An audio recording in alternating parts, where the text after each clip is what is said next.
Sahur Perdana AHA Line bersama Ustadz Culture Jojo. Welcome to A Clipper. Kalau gitu tanpa berlama-lama kita akan berbincang-bincang dengan pakarnya. Pakar tuh pakar. Ustadznya kita. Ustadznya kita. Ustadznya anak nongkrong.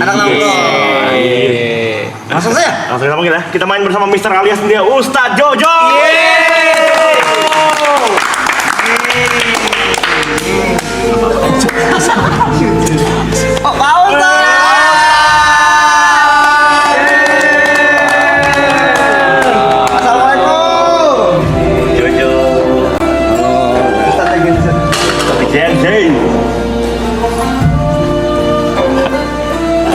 Harus gini bagaimana harus gini santai-santai bagaimana gini. Oh Ustaz punten ya, silakan duduk yang nyamannya aja gimana yang nyamannya. Jangan panggil Ustadz.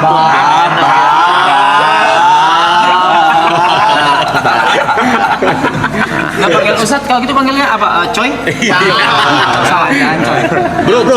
Bro, pakai biasa aja, pakai Jo aja, Bos. Jojo. Nggak enak masa gitu Jo. Jangan langsung. Nyaman begitu. Jangan. Apa kabar, Jo?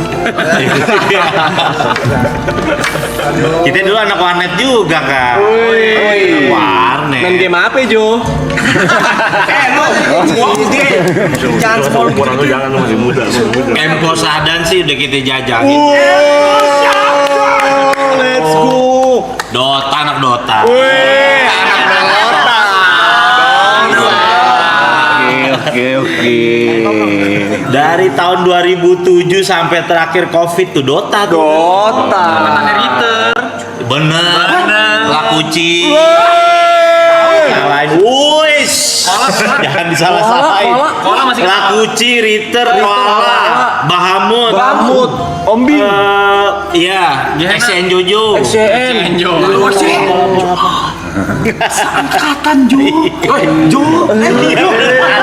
Apapun lah saya bas. Wah, seangkatan. Iya bener. Jadi udah hidup di warnet lah kita dulu lah. Berarti udah pernah kena eco tuh ya? Bener, kena Iya, Eco. iya. Rame ngumpul deh kemarin pakai Eco. Saking dek. Eco selam ya. Saking dek. Koala coach saya Pak Ustad. Oh gitu ya? Iya. Kalau terus sampai main-main di mall-mall begitu gue ngikutin tuh. WCG. Bener. Bener, ada. Bener. Tapi kita pernah ini tahu Pak Ustad pernah pipi sampingan lu pas di mall. Ingat? Oh iya, yang hidrokoko kan? Iya kemarin. Memori lu pipi sampingan agak aneh sih. Memori pipi sampingan di uliner. Memori warnet cuman nggak main Dota. Main apaan kok? Dulu zaman main online Nexia dulu. Oh iya. Lebih tua lagi tuh. Gua lagi. Dota 1. RO ya. Ero gua malah nggak main tat. Iya. Enggak. RO after Nexia. After Nexia. Pokoknya dulu udah combo paling the best udah nyabu mau paket malam udah. Salah dengar gimana sih? Komut paket malam. Ya emang gimana kita dulu sama kayak Maksudnya kan. Cara nyapunya gimana? Nyapu sambil paket malam. Iya, bener. Nyapu ya. Nyarapan bubur,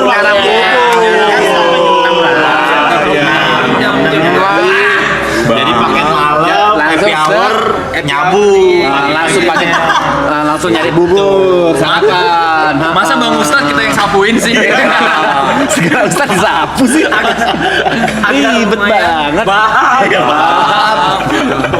Jago. Tapi kalau pikir-pikir ya, masa hidup habis di warnet loh. Asli. Antara nyesel nggak nyesel ya kan.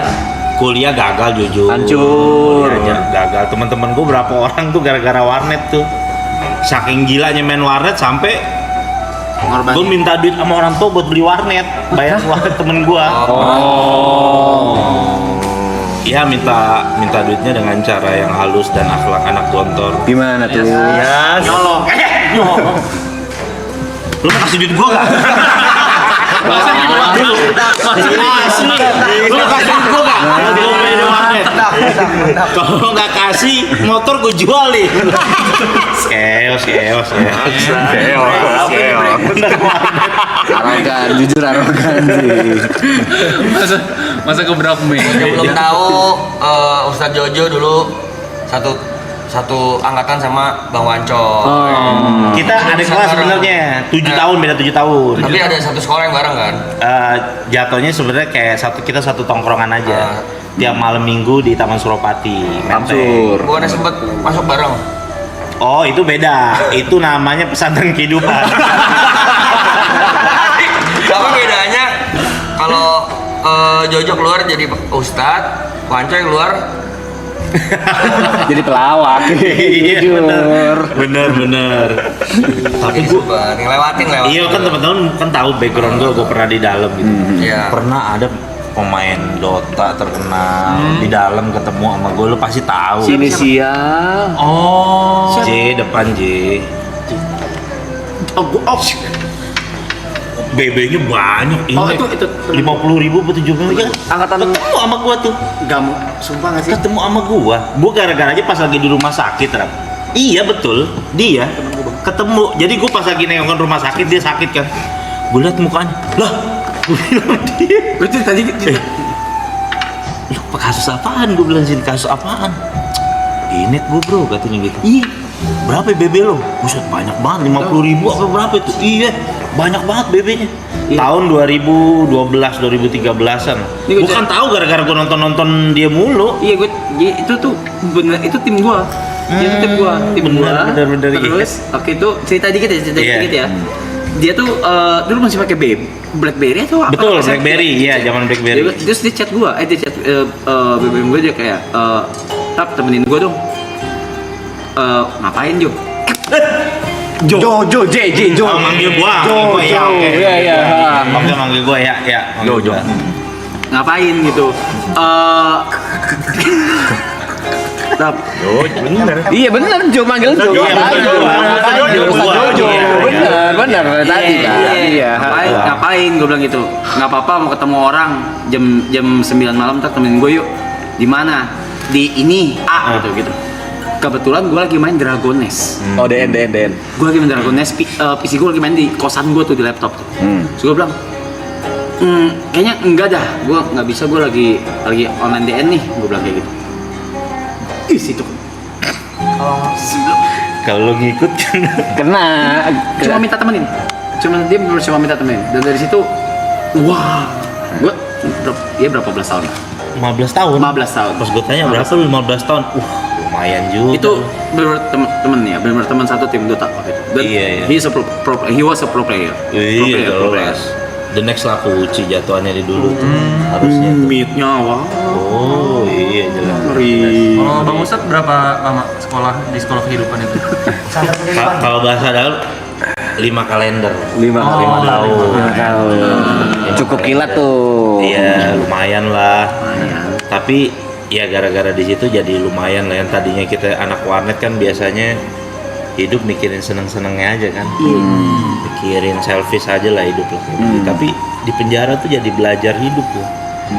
Bisa masak nasi, yang hal yang kecil deh. Yang anak warnet tuh kan nggak mungkin lakuin tuh. Nggak mungkin. Masak nasi di Magicom, terus nyuci pakaian tuh nggak mungkin tuh dilakuin tuh sama anak Indomie warnet. aja dibikinin ya. Iya. Mau nggak mau jadi kita harus ngelakuin tuh hal kayak gitu tuh di dalam. Dia bikin tuh asbak pakai belajar. botol aqua. Iya benar. Prakarya. Benar. Sistem pelor. Iya. Tapi ini nanya nih, Tat. Kata orang kemungkinan orang masuk tuh keluarnya 2. Kalau nggak tambah parah, Benar. tambah parah karena koneksi di dalam kan ngeri. Betul. Kenalnya udah bukan BD ecer-ecer lagi nih, Iya, BD-BD benar. gede nih, pemain-pemain udah ibaratnya nih sindikat lah. Kedua, telak tobat banget. Apa momen waktu Yang nge-twist. yang nge-twist di apakah ada hidayah? Soalnya sih, lanjut deh. Nggak jadi gue, nggak jadi cerita. Sebenarnya sama. Gue tuh masih suka sering nontonin Aloy, lo, Niko, semua Arab. Aku lagi nge-DJ. Jujur gue dulu cita-cita gue jadi DJ. Cita-cita gue. Makanya gue suka nonton Picong. Gue bilang cita-cita gue dulu. Jujur Rap, jujur. Dulu kan kita mainnya stadium mulu kan. kota, stadium jujur. Kenapa pakai kita sih? Iya. Saya yakin pernah ketemu kok. Pasti pernah. Gila Pasti itu pernah. tempat Enggak ya, itu guys, ya? buat angkat-angkatan kita tuh istilah itu tempat tuh dewa banget Dewa, lah. Naga ya kan. Dewa. Lu jelasin Nah. naga ya. Jadi apa namanya? Hampir hari-hari lah ke situ lah. Oke. Udah saking gilanya datang ke tempat itu, setiap datang ke klub itu bisa datang nih kelak tepat. I'm home. Saking udah gila, udah stres, udah gila, udah kesetanan, udah kesetanan, udah kayak udah saking begitunya tuh. Nyaman tuh ya. Kayak begitu. I'm home. Iya, jadi kayak merasa itu surga hidup gua di situ. Tempat nyamannya Iya. Tapi emang stadium ada satu keunikan. Dia doang yang FDC bisa tukerin es kopi. Iya benar. Maksudnya gimana sih? Biasa kan FDC tukerinnya kalau air mineral, soft drink, Coca-Cola, Fanta, Sprite. Cuman stadium ada tukerin es kopi. Oke, kalau gitu kita nggak usah lama-lama, kita welcoming DJ Jojo. Langsung ya executing kita. Kagak diuji. Belum latihan. Cita-cita aja dulu. Udah beda fokus. Pasti ada fokus dia. Beda fokus. Kan udah start ke DJ. Keburu ke pesantren kali. Iya, nah akhirnya udahlah. Gue banyak ngeliat kehidupan orang tuh, kayak gue ngerasa sebenarnya dari sebelum masuk aja gue udah ngerasa capek sama kehidupan kayak gitu. Jujur capek. Walaupun kelihatannya udah ketemu teman-teman lagi nih, udah pakai sepatu deh lo buru-buru, wah girang segala macem. Basi aneh jujur. Karena siklusnya gitu baper. terus. Siklusnya gitu. Bener, Siklusnya bener. gitu tuh. Makanya gue mau bilang lo tim Triple A Clan nih, ke orang pada nginang-nginang segala macem, gue kayak ngeliat masa lalu gue aja emang. Maksudnya kayak nanti suatu saat nih orang pasti mungkin sekarang pun udah ada dalam hatinya, enough, gue sebenarnya capek gitu, udah pasti tuh. Yakin banget masih gue. miskin. Jadinya kerja. Makanya gue yakin banget pasti. Makanya gue bilang, ya gimana sih kalau kalian mau ngejudge orang tuh, kalian nggak tahu dunia ini gimana ya. Iya, soalnya kalau orang yang lagi seneng sesuatu kayak dulu, saking seneng sesuatunya kayak gue tuh sama Inek, saking ediknya gitu istilahnya. Enak banget tuh. Luna Maya di dia depan udah ngejalanin. gue suruh 5 huruf, cabut lo. Luna Maya mau peluk-peluk gue dulu standar cewek cantik tuh Luna Maya. Sampai dia sama Cangcuter kan dinyanyiin kan. Lacu. Iya kan Luna Maya. Pokoknya sampai Luna Maya di depan gue nih, ayo dong aku mau dance sama kamu. 5 huruf, cabut lo. Pasti bilang begitu tuh, saking enaknya Inek tuh. Saking enaknya tuh kayak begitu. Untung gua nggak tahu gitu. Iya, saking kayak ngerasa tuh kayaknya nggak ada deh yang lebih enak dari itu, kayaknya nggak ada gitu. Nah sampai kayak kalau teman-teman dulu gue kadang-kadang suka mainnya di selatan, suka main di selatan. Kayak Mainnya mental. dulu zaman-zaman tipsy di Brexit ya sekarang namanya. Brexit dulu masih nama terus second floor, Dragon China Dari sana. Iya, Dragon China itu kayak gitu-gitu. Gue paling bete tuh kalau diajak tempat kayak gitu tuh. Nggak masuk. Maksudnya kayak minum-minum kayak gitu gue bilang, ayo dong, pusatnya aja langsung gitu langsung. Ayo dong, udah pemanasannya jangan lama-lama. Iya, mau kubu. Iya benar. Ada pelaut penerbang. Iya langsung aja, udah jangan lama-lama pemanasannya. Dia bilang udah buruan deh, gitu ke pusat aja langsung nih. Iya, udah kayak begitu. Tapi sampai akhirnya ya udah. Sehari sebelum gue ketangkep tuh udah rintihan hati gue udah sering tuh hari-hari tuh udah ngerasa udah bilang Uring. aduh gimana cara berhentinya gitu, itu yang bingung tuh. Makanya kadang-kadang temen-temen masih banyak juga kadang-kadang yang DM sama gue kan curhat-curhat gitu, bang gimana sih bang cara berhenti nyabu judi online gimana sih. Gue bilang lu mesti ada kesungguhan hati deh, bener-bener. Gue bilang dulu gue pernah terinspirasi dari almarhum Ustadz Jeffrey Al-Bukhari. Oke. Itu kan punya background sama tuh dulu, pakau dia orang pemakai narkoba tuh dia.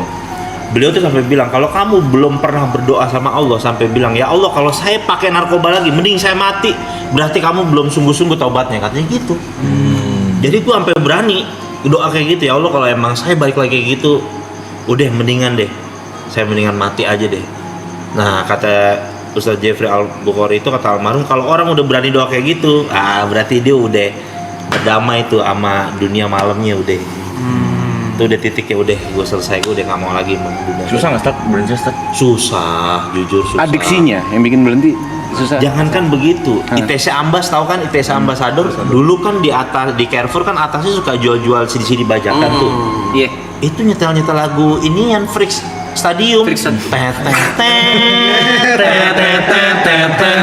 Itu gue jalan sama nyokap gue masih bulu kuduk masih merinding. Iya. Pas gue bilang begini, wah kayaknya ilmu gue belum nyampe nih di sini. Akhirnya gue masuk pondok pesantren beneran di Jawa, belajar Itu agama beneran. atas kemauan sendiri atau dorongan? Ada dorongan ya tapi? Dorongan itu karena wah ini bahaya nih, gue masih suka suges denger lagu ginian. Bahasa suges memang suges. Iya, orang bulu kuduk sini merinding. Padahal itu udah, gue dari pertama masuk penjara tuh udah total berhenti. Udah ngerokok semua udah, iya berhenti. Pas keluar, setelah keluar itu dengar musik gitu masih begini, wah gue langsung bukan gue nyalain situasi gue, tapi situasi keadaannya, tapi gue bilang ilmu gue belum nyampe, masih lemah nih gue nih, kayaknya gue mesti pindah ke satu tempat yang gue mesti belajar sama orang-orang baik nih. Sampai bener-bener pulang dari pesantren hilang tuh rasa itu, bener-bener hilang. Suges tadi tuh. Suges itu hilang, cuma ya kan kadang-kadang gedeknya kalau ngeliat teman lama giginya gini lagi ketemu. Kan namanya kita belajar agama nggak boleh sangka buruk sama orang. Iya kan? Maksudnya apa itu? Nggak ngerti saya. Iya, jadi kayak nggak usah dingertiin deh. jadi iya, kadang-kadang kan banyak tuh juga tuh artis-artis yang kegap kan disorot gitu kan, giginya gini-gini lagi kenceng lah gitu istilahnya kan. Nah, Nggak ngerti. nah itu kadang-kadang kita tuh bingung, aduh kenapa sih kita tahu hal yang gini kan jadi ngeri sangka buruk sama orang gitu. Oke. Takutnya suudon jatuhnya ya. Jangan kan begitu waktu di dalam. Kan ada program pesantren kilat tuh. Ada tuh salah satu ustadz, ngaji Al-Qur'annya Masya Allah canggih banget katanya. Dulu nih Pak Ustadz ya, sebelum mau khotib Jumat mau khutbah katanya narik dulu katanya. Maksudnya begitu? Biar ini. Ini cerita dia bener, katanya baca ayatnya ngelengking katanya. Serius kok, itu Ustadz yang aja di dalam ceritanya begitu. Gue bilang Iya bener, ini kok cerita nyata. Maksudnya dia ngasih tahu jangan dicontoh ya. Kan jadinya kadang gede-gede kita takut-takut ntar ngelihat Ustadz abis makan rujak di kepedisan begini, ntar kita takut sangka buruk kan. Pikiran kita takut, nih Ustadz tarik nih gitu. Kan bahaya juga tuh gitu. gue nggak tahu mau respon apa men. Gimana sih? Iya, waduh pokoknya macem-macem lah, penjara tuh mengajarkan gue kehidupan yang udahlah pokoknya lah luar biasa banget lah. Ketemu orang yang kadang-kadang kayak begini nih, kayak ilmu pertemanan. Gue punya temen yang hari-hari make bareng sama gue kemana-mana 24 jam sama gue. Tapi gue harus dapati kenyataan bahwa dia adalah orang yang sangat jarang jenguk gue di dalam penjara. Tapi justru temen-temen yang enggak gue sangka gitu, anak-anak yang nggak pakai narkoba, temen gue yang anak-anak sport gitu, malah dia yang jenguk, malah dia yang care sama gue, dateng kirimin gue uang kan, tuh kayak ngajarin gue kehidupan begitu, bahwa terkadang lu punya temen yang satu frekuensi gitu kan, tapi belum ternyata tentu dia sebenarnya tuh temen lu yang sejati gitu. Baik, makanya kan sahabat Nabi kan Sayyidina Ali kan pernah ditanya, wahai Ali bin Abi Thalib, kayak kamu teman kamu banyak, berapa sih jumlah teman kamu? Saking banyaknya gitu kan, kadang-kadang kan orang kan Masya Allah terkenal gitu kan, banyak temannya. Kata Sayyidina Ali, kamu mau tahu jumlah teman saya? Ntar saya hitung kalau pas saya lagi susah katanya. Lagi sakit atau lagi dalam keadaan seperti itu lagi ya, kena musibah, lagi sakit, ntar saya hitung teman saya itu jumlah teman saya yang sebenarnya katanya gitu. Jadi ngajarin gue kehidupan lah, banyak penjara kayak gitu, mulai dari pertemanan, jangankan gitu dalam hal suami istri aja, kadang ada istri yang udah punya anak berapa, kadang dia ninggalin suaminya malah ngejenguk napi lain. Banyak ada banyak kayak begitu, ada yang kayak begitu, jadi dia malah jenguk napi lain, akhirnya dia harus nonton gitu dari jeruji istrinya ngebesuk napi lain gitu. Ada yang anaknya baru lahir masih merah, tiba-tiba dibawa nih sama istrinya, masih di rumah sakit, dari jeruji diginiin doang masih merah mukanya. Jadi gue nangis ngeliat, wah gila, sebenarnya kehidupan keras juga ya gitu. Karena gue selama ini kan mikirnya hidup happy aja, hedon aja. Gimana ceritanya tiap malam bisa berangkat, itu aja udah otak udah. Iya kan? Jadi pikirnya gimana sih sebenarnya hidup. Nah di penjara lah tuh banyak belajar hidup lah tentang kehidupan. Kecanduan berapa tahun, Ustaz? Kecanduan. Ini nggak nyandu. Enggak memakai kayak gitu. Nah permasalahannya kita ngikut ada jenjang karirnya nih, nyobain nyandu jualan. Itu masalahnya. Ngecer dulu. Iya. Ngecer dulu. Sampai dulu, jadi kan kalau karir edep kan gue duluan baru Wanco itu kan. Ini gue Ini nih apa sih? Gue sama soalnya. Jadi kalau suka keceplosan, sorry banget dah. Jadi kalau karir jualan kan gue duluan baru Wancoy gitu kan. Cuma BB banyakan dia Wancoy emang terlaluan juga tuh dia tuh. karir gue duluan. Cuma dulu ada di masa yang dimana sampai teman-teman gue aja tuh gak mau ketemu gue. Karena gue mainnya dulu ke Kampung Ambon. Oh, udah ngeri lu sih. Main sama gede-gedenya kayak gitu-gitu. Kamu Ambon ngeri. Iya, sampai bilang kayak John lu udah keterlaluan lu, teman-teman gue manggilnya John kan, lu udah keterlaluan lu, udah lu. Wah, nggak ada mau ketemu gue waktu itu sampai teman-teman tuh. Kayaknya wah gila lu mau. Sekarang masih ada sih kamu Ambon ya? Masih ada. Tapi dulu parah banget. Gue sekarang gue antar teman kan dulu gue masih bocah ya. Dan gue dong naik motor. Gue nungguin teman gue yang ngambil etep, lu jaban etep.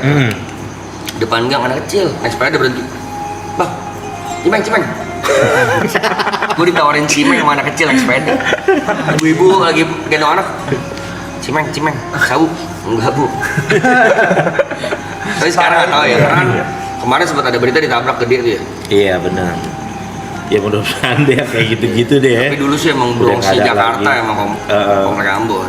Makanya kadang-kadang juga Mabes. iya jadi pelajaran juga buat kita semua juga apalagi orang kadang-kadang kan kalau karirnya lagi naik diujinya sama yang begitu-begitu tuh dunia kayak gitu. udah dikasih baik rezeki yang baik-baik gitu kan yang tadinya nggak punya apa-apa alhamdulillah bisa beli rumah bisa beli mobil mulai kegoda lagi sama dunia-dunia gitu ya kan karirnya ntar hilang kayak gitu nggak mikir panjang bahkan kadang-kadang yang paling sedih sih ngelihat orang tua sih sampai kayak bahasa kamu tuh seperti ngelemparin tahi ke wajah orang tua kamu gitu kan jadi sampai kayak bahasanya kayak gitu loh kayak jadi anak tuh jadi kayak ngerasa gak guna banget dah kayaknya hidup gua dah gitu sampai kayak ada rasa hopeless juga tapi ya akhirnya gue di dalam malah untung ikut jalurnya gue belajar agama karena gue dari dulu paling alergi sama agama gitu maksudnya kayak gue nyari kedamaian tuh di mana ya gitu gue mikir-mikir ya emang enak nih ini datang ke diskotik nyabu kayak gitu tapi kan kalau udah basian nih baper pusing mikirinnya duit kadang habis ya kan terus jadi sebenarnya gimana sih hidup yang damai apalagi gue hidup di daerah Manggarai tuh yang tawuran mulu notabene iya lagi saking seringnya tawuran Manggarai itu penggambarannya tau nggak apa jadi kalau habis tawuran nih udah selesai nih pas mau balik ke kampung kita masing-masing tuh ibu-ibu udah nyiapin nutrisari es tuh ayo minum dulu support ibunya pos 5 jatuhnya ibu-ibunya pos 5 ibu-ibunya naruh support ya buka hutan Masih langsung. CM oke sih Belum usaha kan kocak tuh kan orang tawuran bukan dinasihatin sebagai orang tua malah jadi pos 5 dia wah gak beres tapi tanya kan pertama kali masuk hari pertama nggak mungkin langsung ke agama kan di dalam itu apa ya ada shock terapi maksudnya di titik apa kayak akhirnya mau belajar agama waktu pertama kali dalam 5 tahun pertama itu awal dulu masuk deh nih ya jadi kalau orang baru masuk penjara itu ada shock terapinya biasa dari Palkam kan Palkamar kan jadi waktu itu kita pakai celana boxer nih pakai celana boxer bener-bener kan masuk nggak boleh pakai celana panjang sama sarung sering dipakai buat bunuh diri kan orang di penjara tuh kan ya kan kita masuk tuh pas masuk ke dalam sama Palkamnya di teror gue 3 orang buka lu celana lu katanya gitu wah dulu kalau dengar orang di penjara sering dimonon ini kali ya momennya datang buka celana lu begitu gue bilang bang ayo bang berantem aja mati deh gue balik badan begini boleh juga nyali lo katanya Palkamnya gini berantem aja deh bang, daripada lu harus beginiin gua dah. Gue bilang kenapa nih, gua harus apa nih ya kan, buat adat istiadat penjara gua harus gimana nih. Ya udah lu bawain makanan, lu bilang keluarga lu nih buat gaulan gitu-gitu kan. Akhirnya udah tuh aman. Nah disitulah gue mikir hidup. Tiba-tiba gue nontonin orang sholat di depan. Jadi kan nih istilahnya nih ruangan kotak nih kita nih. Kalau berapa orang di dalam? itu ruangan kecil banget, tapi kita harus pernah tuh 33 orang. Belum pindah tapi kan waktu itu yang waktu awal-awal tuh belum pindah. Belum. Iya kan masih yang nempuk di itu kan. polsek. Iya, kita tidur sampai kayak mayat begini tidurnya. Iya. Aduh, saking ini bantalnya pakai aqua galon, aqua gelas yang aqua botol yang air setengah kayak gitulah. Harus kayak gitu. Nah, gue udah ngeliat orang kok sholat tuh pada adem banget gitu ya ngeliat. Terus langsung gue mikir apa jangan-jangan ini nih kayaknya yang belum pernah gue cobain di dunia nih gitu. Ini kali ya, jangan-jangan ini kali jawabannya. Mulai deh tuh gue tanya-tanya, belajar. Akhirnya ya udah gue tertarik lah. Mulai dari situ gue belajar agama, fokus, dan gue benar-benar berusaha untuk ninggalin hal itu. Tapi ya ujiannya berat. Gue malah ditempatin di blok tuh yang baru masuk blok, pas masuk rutan Salemba aja itu baru masuk kamarnya pal kami tuh udah ada bong sabu banyak, orang main judi, sama TV-nya layarnya PCD BF. Gila, triple kill haramnya. Triple kill haramnya, judi ya, narkoba ya, film BF lagi, triple kill haramnya. Jadi pas gue masuk, perasaan gue berdoa pengen minta dijauhin dah dari lingkungan yang kayak gini. Kenapa malah dideketin? Ternyata ya emang itu ujiannya gitu. Supaya istilahnya sampai gue pengen dimatiin kali, rasa gue ngelihat kayak gitu jadi biasa aja gitu kali ya. Nah akhirnya karena ngelihat gue masih muda dulu kan, akhirnya ada tuh bapak-bapak yang masjid sebelah manggil, ini anak muda nih di kamar ini aja, kita jangan di kamar situ tuh, sering pada make orangnya ntar kesian. Nah rata-rata bapak-bapak deh tuh yang suka-suka ke masjid. Dari situlah gue suka diajak-ajak, dibimbing-bimbing. Nah disitulah gue udah mulai belajar agama. Temen gue yang busuk-busuk kayak si Wancoy, semua tuh pada busuk, udah mulai lihat perubahan gue tuh. Gue alhamdulillah gue cerita-cerita kan sama mereka. Gue kayaknya udah nemuin satu yang berharga nih dalam penjara. Gue nemuin kedamaian. Nggak perlu lagi ngeluarin duit 300.000 buat kayak beli inek dulu gitu kan. Jadi ini udah gitu gratis, gue ibadah, gue tenang. Alhamdulillah nih gue udah dapet. Doain aja biar gue di sini, maksudnya ya tenang, terus nggak galau lah selama ada di sini. Ya udah, akhirnya gue banyak lah belajar tentang kehidupan. Teman-teman gue di mana di blok yang sama? Gue ketemu dia pas lagi di rumah sakit. Dia lagi sakit tuh waktu itu. Gue lagi jenguk orang sakit. Pas gue di sampingnya, oke gue kenal di tampangnya. Gue lihat kan gituan namanya kan, bener. Kayak bukan di blok. Iya bukan. Langsung gue tanya, di dalam masih main Dota tuh dia tuh. Gue nggak mau ngomong. Dia cerita sama gue masih suka main Dota tuh. Masih Dota 1 ya? Iya Dota 1 masih Dota 1. Iya. Dia cerita tuh di dalam. Itu gue di dalam macem-macem lah. Gue bareng juga sama waktu itu John K waktu itu. Bareng sama John K gue. Umur berapa Stat pas itu? Waktu itu gue umur 22 tahun tuh. Masih 22.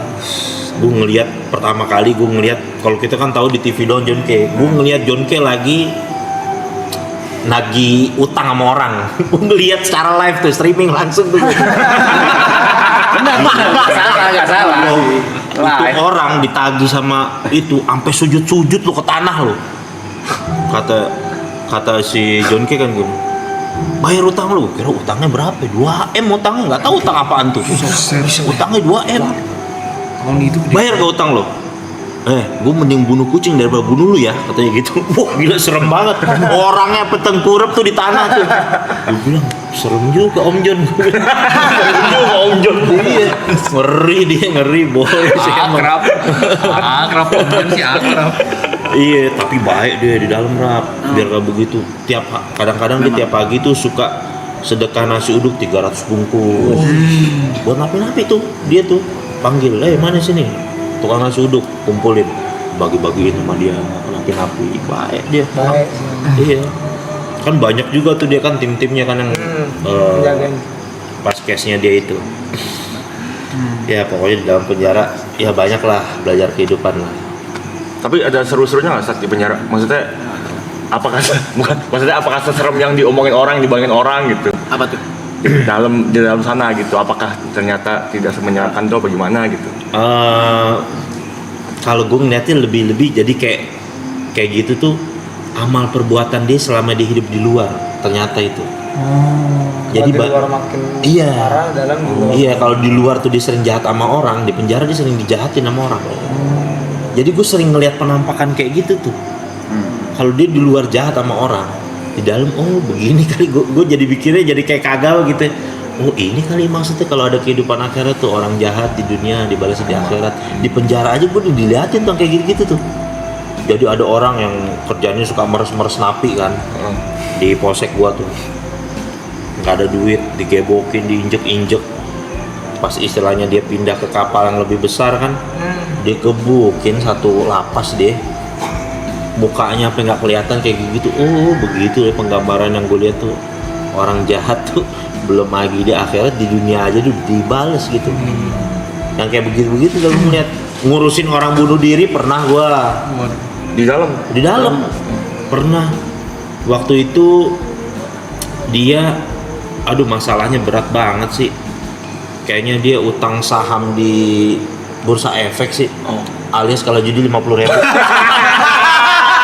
Kalau judi bola 50.000. Masih kena. Kalau judi 50.000 bola, judi bola kali 50.000 bocah minjem sarung bunuh diri. Jam 3 pagi, gue udah ketok-ketok bangun. Dipanggil gini, Pak, ada yang bunuh diri. Kita lagi nungguin petugas sih belum ada. Terus kenapa? Gara-gara gue pakein gini. Udah nih, bapak aja nih, bapak ngerti agama tuh begitu. Emang kalau ngerti agama kagak takut juga. Itu gue ngeliat orang gantung diri. Kalau gue ngeliat pakai sarung begini, nggak ada yang berani masuk lagi tuh. Kalau kamar itu gue aja tuh yang nanganin. Pas ditanya, apaan, kenapa nih? Iya tadi dicurat mau minjem duit 50.000 kalau judi bola. Terus nggak dapet, gantung diri. Ya Allah, Pak. Gue bilang, gara-gara duit 50.000 kalau bola. Ketemu gue yang begitu-begitu tuh. Juru kecolongan. Bursa saham. Bursa efek sih. Udah bebas apa ya? Udah harusnya ya? Udah lama, Udah lama kan? Udah lama tuh. Udah bebas udah lama. Iya, harusnya udah lama udah banget. Udah 4 tahun lebih. Udah bebas. Tadi Bang Ustadz kan sempat berarti kan 5 tahun tadi 5 kalender kan di pesantren kehidupan itu kan. Abis itu yang ngedalemin ke tadi di Jawa ya? Iya, ngedalemin ilmu agama lagi itu berapa lama lagi tuh durasinya? Nah, waktu itu pas setahun setelah after itu ke Magetan deh. Bentar. Ke Magetan itu kan gue belajar, kita yang namanya dari kecil udah kena PC dari Pentium 4 gitu istilahnya kan. Orang itu kalau belajar agama di Jawa tuh bener-bener tradisional banget. Itu yang bener-bener pakai Jawa pegon yang bahasanya Utawi, Iki, Iku, kayak begitu-begitulah. Pakai bahasa Jawa pegon untuk belajar ilmu naung sorof gitu-gitulah. Wah, gue kayak begini. Jadi gue jadi inget kan. Jadi dulu istilahnya tuh kan, gue pernah dapat satu hadis tuh Nabi SAW pernah diceramahin, pernah dikasih nasihat sama malaikat Jibril, kata ya Muhammad isma syi'ta. Silakan kamu hidup sesuka kamu. Jadi kayak nasihat kehidupan gitu. Kalau kamu benci sesuatu, bencinya tuh biasa aja. Jujur kita dulu paling gedek sama orang Jawa. Jujur dulu paling gedek, nggak tahu kenapa, gedek aja. Tapi anehnya, ya itu dia, aneh gue jadi inget gitu kan, pesannya malaikat Jibril ke Nabi. Kenapa? Karena terkadang sesuatu yang kamu benci berlebihan gitu, malah justru kadang-kadang kamu ditakdirkan akan berurusan dengan yang kamu benci itu. Begitu. Jadi gue jadi malah demen sama bahasa Jawa. Jadi belajar gue bahasa Jawa, gue ke pasar gitu misalkan belajar bahasa Jawa, jadi demen gue bahasa Jawa. Wah, unik juga gue Gue ada relate tuh, temen gue ada yang relate yang kayak gitu. Iya kan? Dia benci sama sesuatu beberapa hal, tapi jika temuin dia sama hal-hal itu, iya kan aneh kan? Akhirnya dia belajar mau nggak mau gitu. Ada teman gue di sini kok ada. Ada kok emang gitu bang. Iya kayak begitu ya. Waduh, kehidupan tuh kayak gitu. Jadi sekarang tuh kalau sekedar benci ya udah, cukup disimpan aja. Nggak suka sama orang ya udah. Kenapa sih? pegel-pegelin hati aja, nyimpen benci sama orang gitu kan. Kalau misalkan benci sama orang bisa berubah jadi Bitcoin, enak ya. Masuk. Ini nggak jadi apa-apaan, hati jadi sempit, hidup nggak enak, nggak tenang. Duit dapat duit juga kagak. Ngapain hidup benci sama orang ya kan? Betul. Iya. Slow aja kita hidup, ya kan? Dan enggak ada urusannya sama masalah ini. Nah, ada emang gue Kenapa kau bangsat ini? Ya enggak, gue takut kalau ngomong. Enggak, aku cuma ngomong nanya aja. Udah. Apa Ustaz ya? Iya. Subuh Gue biasa nonton kalian kok jadi kayak gini-gini. Kan udah belajar nih agama. Cara konsisten atau istiqomahnya itu gimana, Tat? Maksudnya kan di titik ini Pak Ustadz mungkin ada beberapa godaan-godaan lagi kan. Dengan mungkin sekarang di titik ini udah bisa beli ini beli itu bla bla bla. Cara untuk istiqomah atau konsisten di agamanya itu bagaimana supaya nggak kegoda lagi? Ini bab yang paling beratnya di sini. Bab paling berat ini. Ini yang paling beratnya ini. Kalau orang kadang-kadang ketika dia susah, dia miskin, istilahnya dia mendekatkan diri ke ibadah, itu adalah hal yang normal. Betul. Dan normatif ya, emang udah harus gitu, lu mau kemana lagi gitu kan? Ya kan, ya lo harus, ya emang lo harus gitu, lu mau kemana lagi, udah mentok nih lo. Ujung-ujungnya ya keluarga lagi yang bakal nerima kita gitu istilahnya lah. Kalau teman-teman kita udah nggak mau nerima kita, keluarga lagi gitu kan menerima kita. Nah, untuk bisa menjaga kayak begitu, itu diperlukan circle yang bisa support kita tuh. Jadi gue setelah gue mempelajari kayak gitu, kan pertemanan tuh sangat mempengaruhi kehidupan atau kepribadian seorang. Gue kadang-kadang rela gue berteman sama bapak-bapak musola, bapak-bapak masjid, cuma demi dapat kebaikan dan bisa terlindung dari hal-hal yang kayak gitu. Karena gue saking nggak maunya, siapa sih yang mau bercanda sama bapak-bapak musola, bapak-bapak masjid, ya kan? Yang bercandanya tuh, ya Allah bercanda nih. Gimana tuh bercandanya? Nih, Bit-bitnya. iya kan kayak misalkan dikasih tahu kan, bapak-bapak misalkan gini, kalau misalkan sholat imamnya peci merah, terus makmumnya pakai peci hitam, boleh gak? Ya boleh lah, sah-sah aja. Lah kok boleh? Ya nggak boleh lah. Lo nggak boleh kenapa? Kan cuma beda peci. Ya kan imam harus orang, bukan peci merah katanya. Ya kan? Bapak-bapak tuh bercandanya begitu. Kan beda banget sama bercandaan kita kan. Sama temen-temen narkoboy kita tuh beda bercandaan begitu. Iya loh, beda. Kalau gue bercanda sama Wance beda bercanda gitu. Tapi ya bapak-bapak mau nggak mau tapi ya asalkan hidup gue kejaga dari yang nggak beres-beres, ketularan baik apa harus gue lakuin gitu. Ada yang harus dibayar harganya. Bener, harus ada yang dibayar kok, bener gitu. Termasuk salah satunya juga hal yang gue pikirin ketika pulang dari penjara, gue mikirin apa kira-kira yang bisa ngerem kehidupan gue. Nikah salah satunya. Gue waktu itu nikah, waktu itu modal gue serapi amat, ngelamar kita Selapina.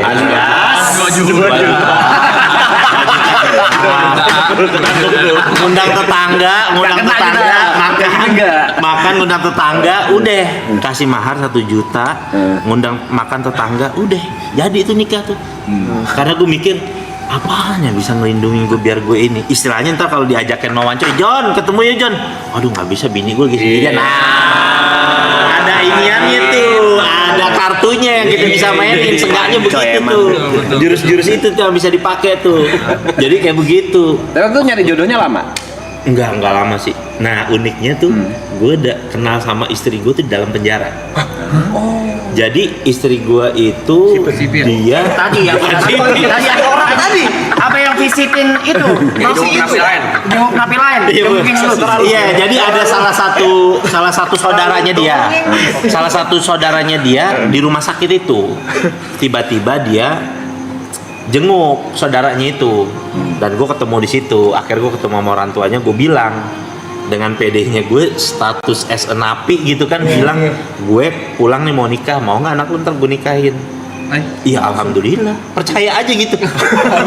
Ya percaya aja, padahal kan orang yang harusnya mikir kan, lu begel lu napi gitu kan, siapa sih orang tua yang mau nikahin anak yang menapi gitu loh, logikanya kan begitu tuh. Tapi ya emang gue nggak punya siapa-siapa, tapi gue punya Allah gitu aja. Gue berdoa, ya Allah tolong deh. Ini salah satu-satunya juga cara yang biar gue nggak balik lagi sama dunia gue yang dulu. Gimana ceritanya?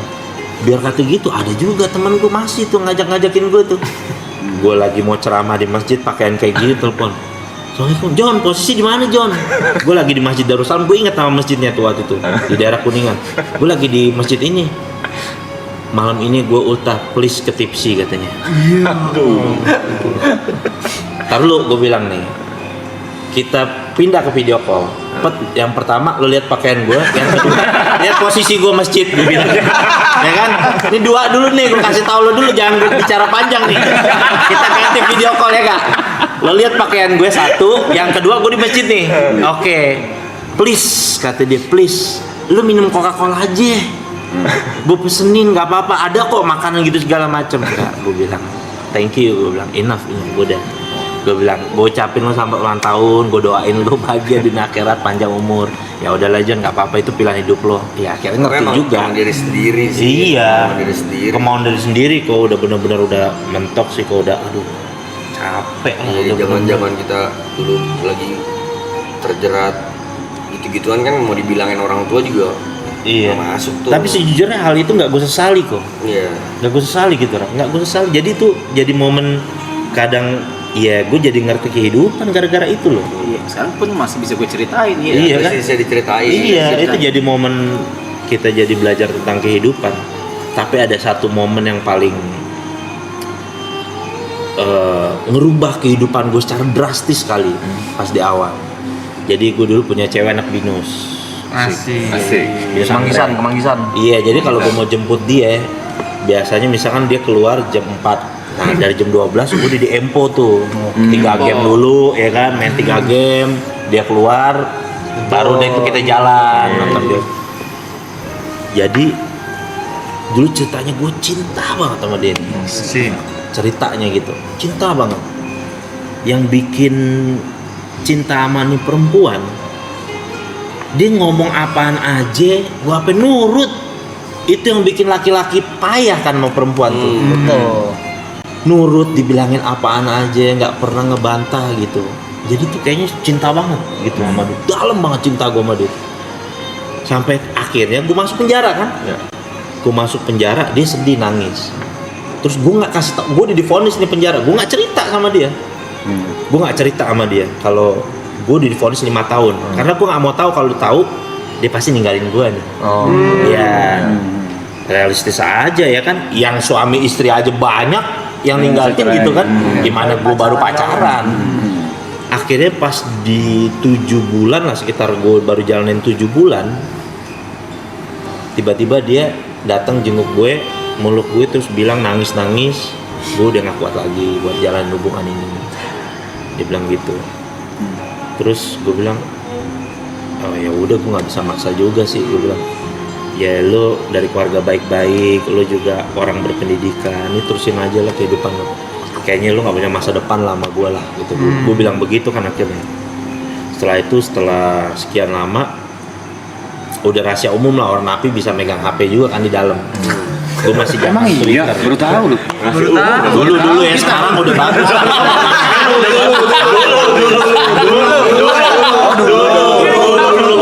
Dia pilihnya itu dulu ya. 15 tahun lalu. Sekarang udah bagus. Temen gue juga ketat lamanya. Ketat dulu yang ketat. Dulu emang kayak ngobrol memang. BB Gemini gue inget Iya, HP. Sekarang mah udah bagus, Mas. Iya bener. Nah, suatu saat gue buka Twitter, ngestok dia lah. Nah, gue lihat dia udah sama cowoknya yang baru. Aduh. Dulu Twitter. Ini posisi Di dalam kan? Di dalam. Iya. Di dalam. Dalam dong. Tadinya gue udah berusaha ikhlas, tapi ternyata karena gue terlalu cinta banget sama dia, jadi sakit gitu kayak hati gue tuh. Sampai pernah gue ada ajang-ajang kayaknya mau bunuh diri aja lah. Dunia ini kayaknya udah nggak Adil. umur 22 divonis 5 tahun penjara. Ya kan? 27 ya. Di kampus gue yang ngirim surat DO, nggak di DO dari kampus udah otomatis. Cinta sama perempuan ninggalin gue, apa lagi nih tujuan hidup gue nih kalau udah begini, apa lagi yang gue harapin kan.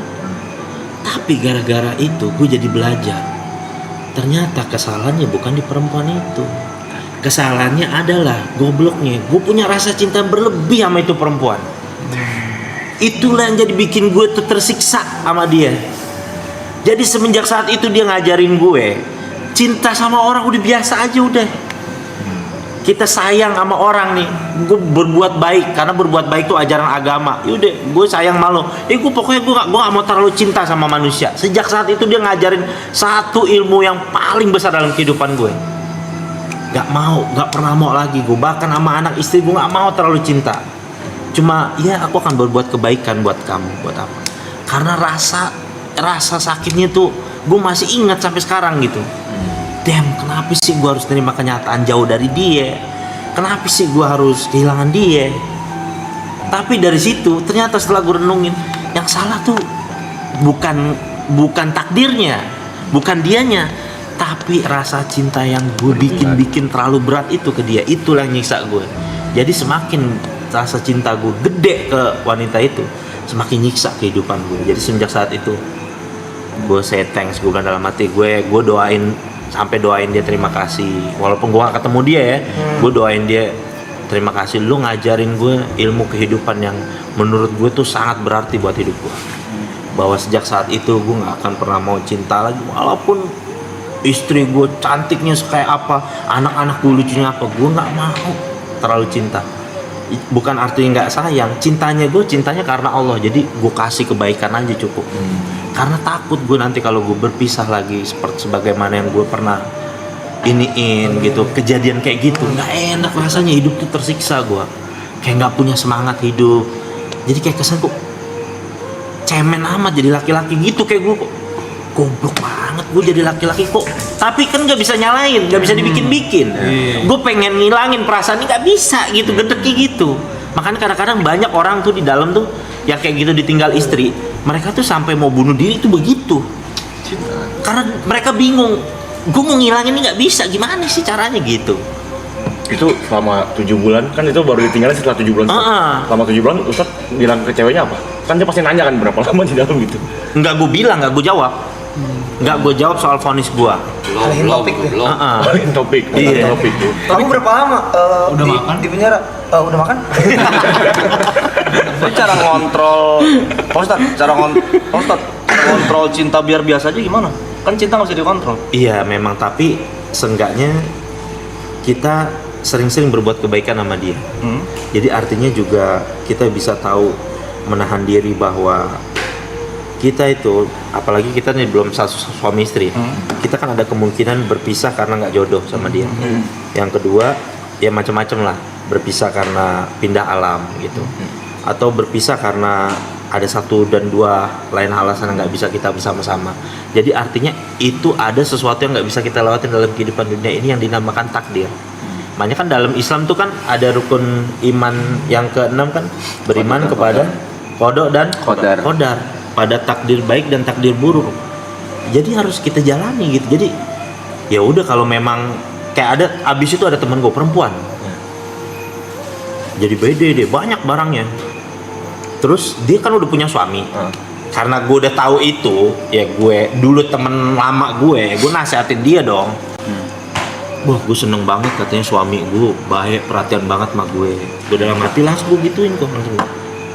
Saran gue dari sekarang lo kurangin rasa cinta lo sama suami lo. Gue bilang dari sekarang lo kurangin. Kagak, alhamdulillah John, laki gue John baik banget, perhatian, mau nungguin gue segala macam. 7 bulan kemudian nikah lagi sama perempuan lain. dan dia sakit hati, akhirnya apa ya? Belok, jujur belok dia gara-gara gitu.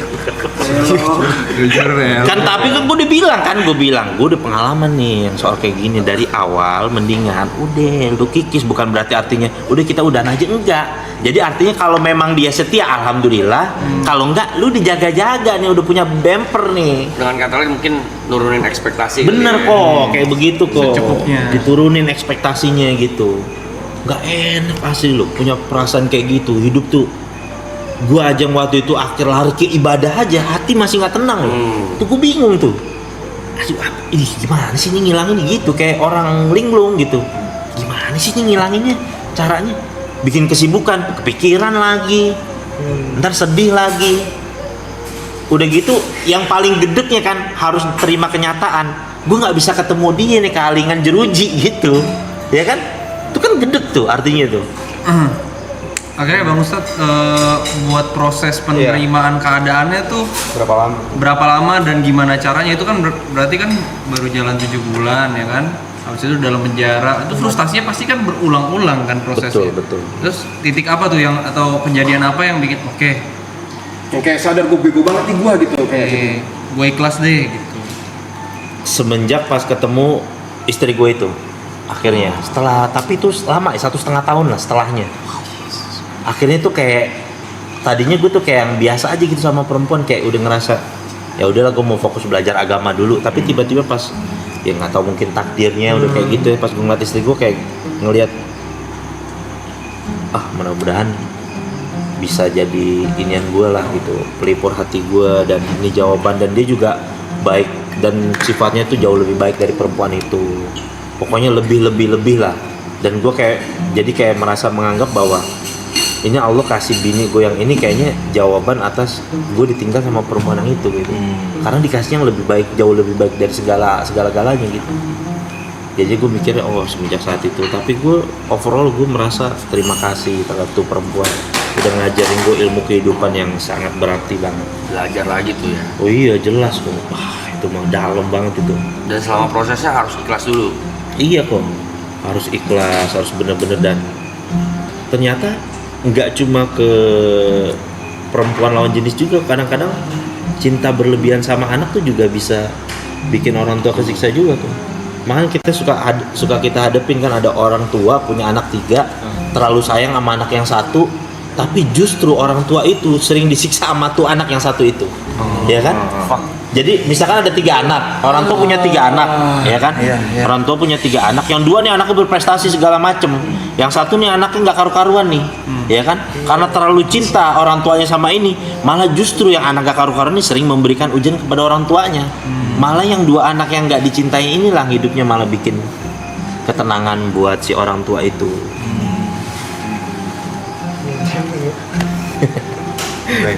Udah lah, bercanda lagi aja, jangan ngobrol-ngobrol kita terlalu dalam apa ya? malah ini yang kita butuhin.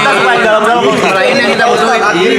Memang ini liga subuh sih. Terus Pak Ustadz, tips cara mengikhlaskan. Ntar, boleh ngerokok nggak sih? Ya nggak apa-apa, santai. Nggak boleh kali. Jangan. Nggak apa-apa. Jahat ya emang. Lanjut. Pak Ustadz, tips cara mengikhlaskan. Mengikhlaskan itu yang pertama, yaitu dia kalau gue belajar dari ilmu agama yang gue harus ini, bahwa kita nggak akan pernah bisa lari ya dari yang namanya takdir. Itu makanya dari awal tuh kita harus tahu tuh ilmu kehidupan kayak gitu. Jadi ada perkara yang namanya takdir, tapi ada yang bisa merubah takdir, yaitu doa. Jadi gue bisa paham tentang kenapa doa bisa merubah takdir, apa yang dimaksud dengan takdir. Jadi pernah ada satu ulama pernah datang tuh ke dalam penjara menjelaskan gitu, sampai gue tangkep kayak seakan-akan gini, kita semua nih, semua manusia sebenarnya udah ditulis nih cerita tulisan hidupnya nih, takdirnya kan, semua. Sahurnya bentar. Oh ya, bentar aja santai. Nggak apa-apa, boleh taruh. Terima kasih ya. Maaf ya Ustaz. Silakan Ustaz. Iya. Jadi kayak kita nih sebenarnya punya satu jalan takdir yang udah diceritain semua. Kayak gitu. Kayak misalkan gue kalau seandainya gue bisa melihat catatan takdir gue, ternyata catatan takdir gue akan terus masuk ke dalam penjara. Cuma ketika pertama kali gue masuk ke dalam penjara, kan sering tuh gue ngeliat orang bolak-balik penjara tuh kan. Cuma ketika gue di dalam penjara, gue berdoa, ya Allah cukup ini terakhir kali lah kalau bisa gue masuk penjara. Udah kayak gitu, gue nggak akan pernah bisa lari dari takdir gue, dari tulisan takdir gue yang gue di situ tertulis gue sering bolak-balik penjara. Cuma karena gue berdoa, Allah rubah jadi apa? Gue bolak-balik penjara untuk berceramah, untuk berdakwah. Iya. Kayak gitu kok. Daging nih. Jadi kayak begitu. Takdirnya tetap harus dijalanin.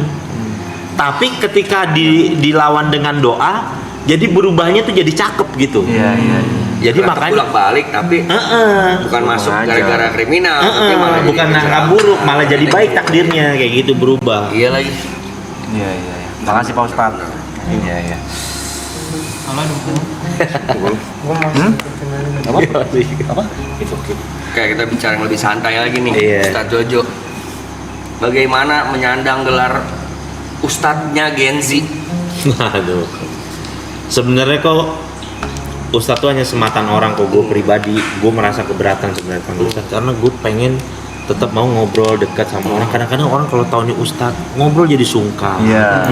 Harus maju aja ya kan? Iya, maksud gue juga udah kayak gini aja. Maksud biar enggak, maksud gue pengen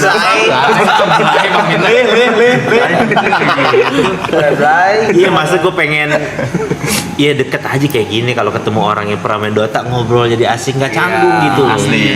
Jadi pengen ngerasa deket juga sama orang gitu Karena kan. mungkin kalau yang gue lihat ya Tat, ini kan cara pendekatan ya, pendekatan persuasif orang kan beda-beda. Ada yang mungkin pemuka-pemuka agama yang serius. Iya. Kalau dia lagi berceramah, mungkin kalau seiring perubahannya zaman, nggak tahu benar atau enggak, nggak tahu baik atau enggak, ada juga mungkin pendekatan-pendekatan lain yang kayak sekarang ngobrol jadi temen, kita ngobrol juga lebih enak, tapi dengan tetap tuh dengan bumbu-bumbu kebaikan-kebaikan yang isinya. Iya, ada isinya. Lebih enak juga ya. Tapi pendekatannya nongkrong, Iya, jadi benar. berasa lebih relate ke anak-anak sekarang.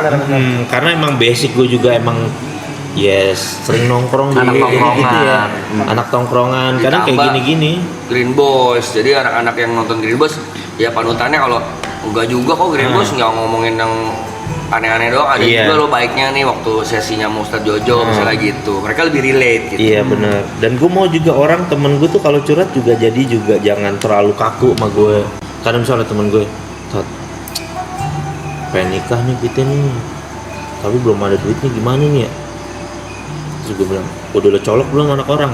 gitu. Iya, Nah gue jadi pengen berasa maksudnya kayak bahasa kayak gitu. gitu. Jujur, jujur udah lo colok belum? Udah sih, tanggung jawab, udah nikahin buru, terus gimana dong cara? Kebetulan waktu itu lagi covid, nah ini kan lu mumpung lagi covid nih, lu murah nih nikah, oh iya juga ya, akhirnya dapet ide tuh kok, sudah dapet ide, oh iya juga lu nggak usah keluar duit banyak, lu nikahin di KUA, ntar kalau covid udah selesai bilang aja, raya-rayain, ntar kalau covid udah selesai, ntar juga lama orang lupa, akhirnya nikah, nah akhirnya beneran begitu, nah gue pengen tuh mau orang tuh dengan bahasa yang jangan kayak terlalu kaku baku ya. Kalau mau cari yang mungkin lu pengen etalase pemuka agama yang agak serius ya silakan gitu kan. Tapi gue pengennya yang ya pengen deket aja sama anak muda gitu, karena gue tahu background kehidupan gue dulu kurang lebih ya sama lah anak-anak game kayak gitu ya, umumnya mereka lah gitu. Dikemasnya lebih fun, lebih nongkrong, mungkin mereka lebih berasa ya anjir gue nggak perlu, tetap yang disampaikan harus yang benar, tapi nggak perlu terlalu yang serius banget dengerin apa tuh ceramah. Kayak nongkrong juga ada kok, ini ada hikmahnya, ada isinya gitu. Nah terus kok di posisi gue dulu, gue terkadang jadi ingetnya apa? Gue tuh nggak tahu harus kemana dulu, mencari kebaikan tuh kemana. Itu yang bikin gue tuh, kenapa gue pengen deket sama teman-teman kadang-kadang masih suka minum, pakai narkoba gitu. Karena dulu ketika itu gue nggak tahu gue harus kemana. Siapa sosok orang yang harus gue cari yang bisa ngajarin gue kebaikan. Makanya gue lebih sistem kayak jemput bola datang mereka, biar gue pengen ngasih tahu. Gue kasih, begini nih pengalaman hidup gue, lu begini, udah deh lo kerjain lah gitu. Lebih pendekatannya banyak, walaupun orang itu non muslim banyak yang curhat ke gue. Gue kasih tahu pendekatannya kayak lu sama orang tua punya masalah nggak? Kalau setahu gua nih, kalau di dalam ajaran Islam biasanya karir orang, kehidupan seorang anak itu ada hubungannya dengan hubungan dia sama orang tua, kayak gitu-gitu. Paling kalau dia non muslim gua kasih tahu tuh kayak gitu. Coba lu perhatiin lagi hubungan lo sama orang tua lo, kayak gimana tuh hubungannya? Iya sih bang, gua sama orang tua gua nggak begini. Ya udah, mulai sekarang lo perbaikin mulai dari sekarang, kayak gitu. Terus yang paling banyak sih ya kecanduan judi online ya. Kecanduan judi online tuh paling banyak sih, orang curhat sama gue tuh paling banyak. Dan itu sampai sekarang gue masih belum nemu formulanya. Susah ya? Itu susah banget itu. Kalau narkoba gue udah kasih tahu jauhin teman-temannya gitu segala macam. Kalau judi online kan dijauhin teman tetap punya perangkatnya sendiri. Itu kan repotnya kan. Berat tuh. Sendiri sih coy. Sendiri gabut. Iya dia sendiri. Sampai pernah ada orang datang curhat sama gua, dia bilang ini, Ustadz, aneh izin mau curhat nih, dia bilang begitu. Oh iya gimana itu? Aneh kecanduan judi online nih, Tat, jujur udah ratusan juta habis, mobil udah kita jual, motor dia kita jual, ini juga nih sisa motor, ini juga BPKB udah sekolah saat gitu. Kalau habis-habisan deh kita. Ketika mendengarkan gitu, itu hal biasa bagi gua gitu kan, maksudnya yang lain juga cerita kayak gitu.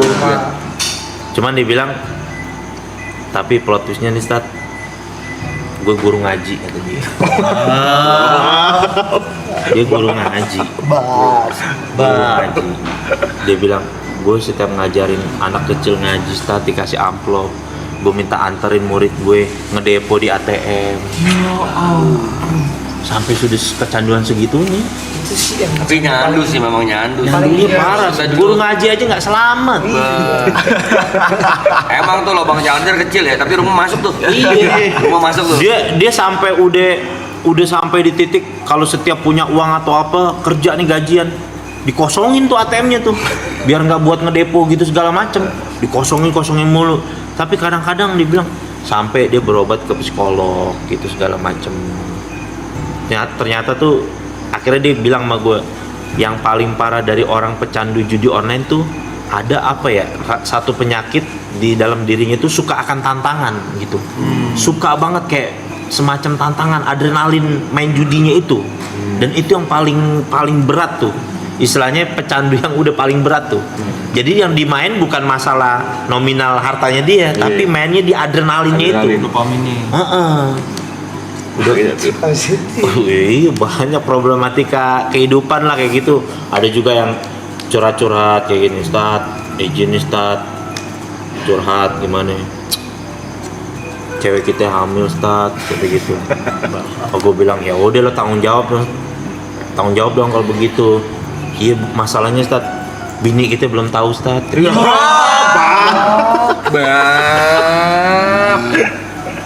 Masalahnya ada dua.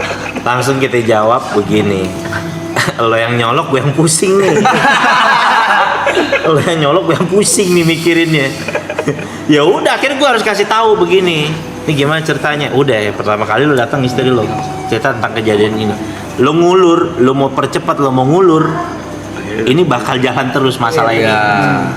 Cerita sama istri lo, dan lo harus terima dari awal nih. Gue kasih tahu, kalau istri lo tiba-tiba mungkin ngelaporin lo ke ranah hukum atau merasa dirugikan atau apa, ya lo harus terima dari sekarang. Karena lo laki-laki, gue bilang belajar tanggung jawab. Ya udah, akhirnya dilakuin kayak gitu-gitu. Ntar dia report update-nya begini Stat, kayak gitu-gitu. Aneh-aneh macam-macam jujur. Problematika hidupnya. Kan ini kita bisa sambil sahur kali itu. Iya, boleh ayo dong, biar enak ya. Silakan Ustaz Jojo. Iya. Aja. Santai. Sambil baca live chat ya. Iya, sambil live chat. Kalau ada yang mau nanya juga boleh. Iya. Mumpung kalian lagi bersama sama Ustaz Kenzi. Sekarang gue izin makan ya. Makan Pak Ustaz, makan Pak Ustaz. Apaan Jo, makan aja. Bagus. Siapa yang mau ikutan Kapan Dota main dong? Kangen gue main Dota. Udah lama. Mau kita sikat kali. Kangen gue main Dota. Boleh Pak Ustaz, ayo. Pos berapa dulu? Hah? Main Pos 1 jujur gitu. Tapi kalau dulu Speed Lane, SF Tinker. tapi dulu bahasanya bukan pos 1 pos 2. Benar. Midlaner. Midlaner, tanker, bukan tanker, apa killer, gila. Oh, offlane sayap dulu. Bahasanya. Kalau sekarang masih mid lane, safe lane, off lane kan. Iya. Bahasa sayap gitu-gitu. killer lawas killer. Enggak ada killer di Siapa yang mau pakai killer? Ada yang paling Ada. bunuh killer. Hero kayak PA gitu-gitu. Kan bukan killer, gue lupa namanya, bukan istilah killer. Bukan killer. Iya benar, ada istilahnya benar. Apaan Killer ya? juga ada bang, beda warnet beda bahasa. Iya, di warnet gua mau jadi hero killer enggak? Killer Hero bikin bikin warnet. Iya. Carry itu. Iya, carry. Kalau carry ini udah di Carry bahasa game baru. MOBA. Bahasa Dota. Udah baru. Dota 2. Oh carry bener, carry bener, carry iya. Bahasanya carry bener. Kalau dia killer, yang nyatin ya kita. Bukan carry biasanya. Carry-nya siapa nih gitu? Soalnya kalau dulu ikut Carry-nya siapa? Iya kan kalau kita ikut Habis tuh. carry-nya siapa carry-nya? Itu dulu PA. PA, Juggernaut, terus apa lagi ya? Carry, killer AM tuh Anti-match. anti mage, Magina. Aku masih sering main ini Bang Ustaz. Masih ya? Masih Gue dari niatnya sih pengen beli PC sih. Karena kangen, pengen udah lama. Buang waktunya enak tapi tuh. Iya. Wes buangin waktunya lumayan apa ya? biar nggak apa gitu. Gue plus 5 Bang Ustad aman. Tapi terakhir gue buat ngeberhentiin Dotanya, gue beralihnya ke Mobile Legends. Jadi kayak biar kurang lebih sama. Iya, ngelandain Iya, itu. ngelandain. Abis itu sekarang pun lo Mobile Legends udah gak ada rasa. Terakhir main mungkin 2 tahun lalu. Dia pro player nih dulu nih. Iya, oh iya. Sama kayak dia Pak Ustadz, sama kita. Iya. Sama. Dia Dalam. sebelah Pak Ustadz nih coachnya Indonesia. Coach Dota Indonesia. Dulu ngikutin gue TNC Tiger hampir masuk TI ya kan. Wah, iya deh. Pak Ustadz. Tempe Pak Ustadz. Gue satu, Oh, iya. bener satu angkatan sama itu yang Winter. Iya, Bahamut. Nontonin mulu gue dulu. Gue sampai gilanya di forum-forum kayak publik gitu kan. Itu main di publik dulu. Misal koala habis main nih, ada orang yang upload gameplaynya dia. Gue download. Oh iya itu. tontonin. Itu susah banget dapetinnya itu. Sumpah sampai sekarang gue masih nyari loh. Pas gue main dari WCG 2006 sampai 2009 gue masih nyari gitu. Itu harus lewat Forshare kalau nggak salah kan downloadnya. Susah banget itu. Gue masih nyari sampai sekarang, sumpah masih nyari gue pas gue zaman gue main.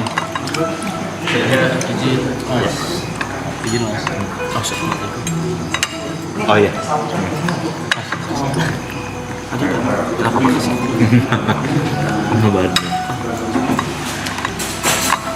Sekarang apa? Game? Oh tadi gue lihat main apa? Tadi? FF tadi. Oh FF ya? Iya iseng. Cuma kalau gue udah jarang main game sih karena ya itu sibuk ini itu sibuk. Di luar ini kan udah jenis dia bikin lagu kan apa segala kayak gitu. Berjenis jalan lagi. Selalu jalan. Udah tahun ini 10 tahun jadi bakal keluarin album. 10 tahun gue jadi bakal keluarin album 2016. Gila sih Lati pecah banget sih dengan dunia. Selamat sahur guys. Pak Ustadz hero favoritnya apa Pak Ustadz? Dota. Hero favorit gua Tinker. Tinker Dulu ya tapi ya. Iya. Tinker dulu ya. Iya. Jangan Iya main Tinker terus Storm Spirit. Storm.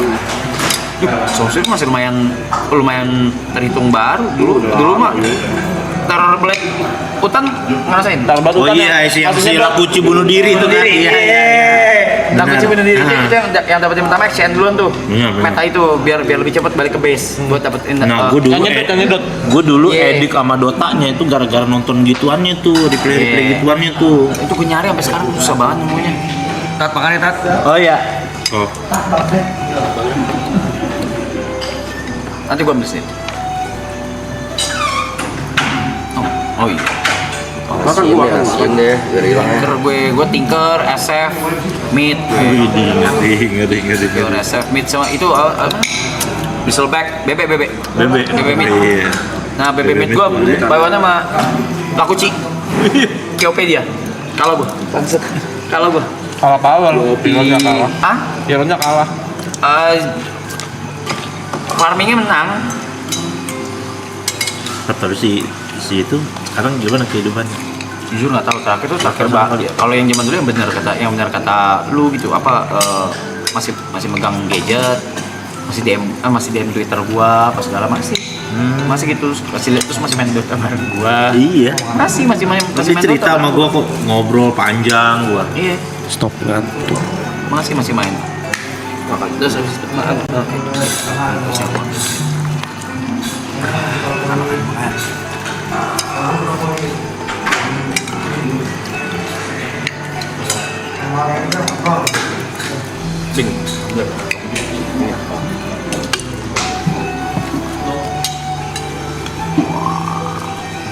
Ayo, ada yang mau nanya apa ke Ustaz Jojo? Boleh silakan ditanyakan mungkin atau yang lagi nonton nanya mau seru-seruan aja tapi ya jangan nggak apa-apa juga sih mau berat juga nggak apa-apa sih tapi sambil makan ya.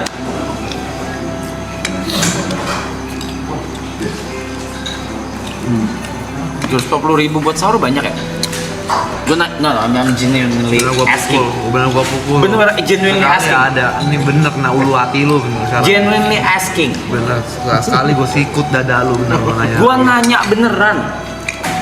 Gak tahu aku. Ya makanya, kau nggak tahu aku juga nggak tahu.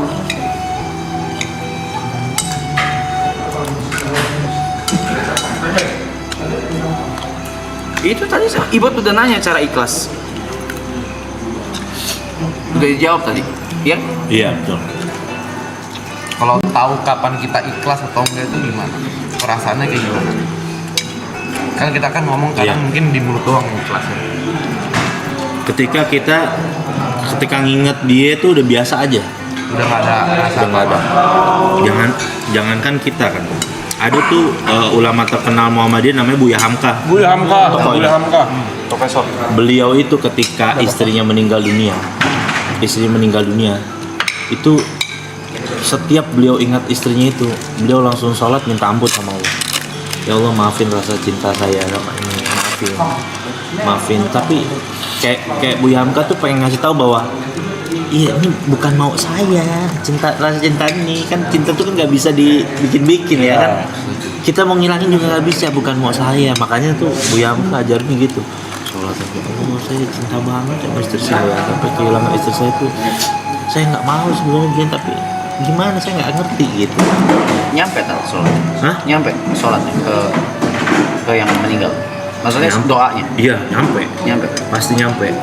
Kan orang kalau udah meninggal dunia tuh semuanya terputus amal kebaikan kecuali 3 perkara. Sedekah jariah tuh kayak dia punya pakaian selama hidup di dunia, sedekahin ke orang. Selama orang itu pakai pakaian dia atas nama dia, itu pahalanya dapat terus. Orang meninggal dunia itu seperti kita bangunin sumur atau jet pump, masjid, apapun lah bentuk kebaikan rumah sakit kah atau apakah yang pahalanya kita niatkan sampaikan ke dia, sampai pahalanya ke dia terus sampai kapanpun, sampai hari ini kiamat nih terjadi baru stop. Yang kedua tuh ilmu yang bermanfaat. Jadi kita makanya selama hidup di dunia ini kita harus banyak ngasih ilmu bermanfaat. Kayak misalnya Arab nih, dia ngasih teman-temannya gimana caranya waktu dapat duit kayak gitu-gitu, kasih ilmu yang bermanfaat sama orang. Jadi supaya kita kalau ketika udah meninggal dunia tuh ada feedbacknya deh istilahnya gitu. Farmingnya berbagi ilmu, kasih ilmunya yang bermanfaat sama orang. Gimana cara dia survive dari kehidupan, gimana cara dia bisa cari nafkah buat anak istrinya. Passive income ya? Iya. Yang ketiga tuh doa anak yang soleh. Itu nggak hanya anak ya, teman pun bisa, siapapun, teman, orang yang dekat dengan kita, siapapun doanya pasti itu. Kalau doa dari non muslim nyampe nggak, Bang Ustadz? Doa dari non muslim ke teman yang meninggal misalkan? Kepada orang yang meninggal. Ya kalau doanya mintanya kepada Allah sih nyampe aja. Soalnya ada satu riwayat bahwa doa orang yang dizolimi aja walaupun dia non muslim Allah terima, walaupun doa orang yang dizolimi ya. Makanya tuh dalam Islam tuh nggak boleh berbuat zolim sama orang begitu. Dizolimi itu apa ya? Ustaz, sorry. Dijahatin ya, jangan berbuat. Ada orang Islam berbuat jahat sama orang non muslim. Orang non muslim berdoa sama Allah, padahal bukan Tuhannya dia kan. Allah terima doanya. Itu kata ulama yang saya belajar tuh, Allah terima karena apa? Allah mengharapkan sifat zolim, jangan jahat sama manusia.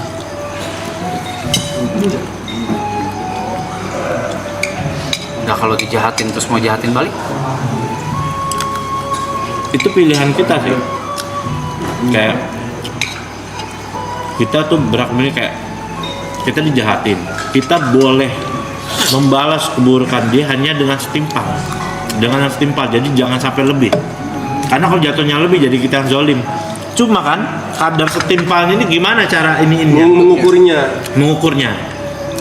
Kalau caranya Nabi justru cara yang paling paling elegan gitu. Atau apa, ada orang yang berbuat jahat sama dia malah dikasih kebaikan, Didoain.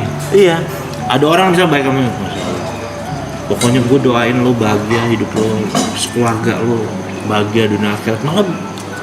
Malah jadi orang yang ini malah jadi kelihatan elegan lo, berkelas di sisi manusia ya kan. Di sisi pahalanya dia dapat, di sisi manusianya dia jadi orang manusia yang naik kelas gitu loh, elegan. Malam belum kan namanya sama kemarin kan gue pada ini punten sih ya.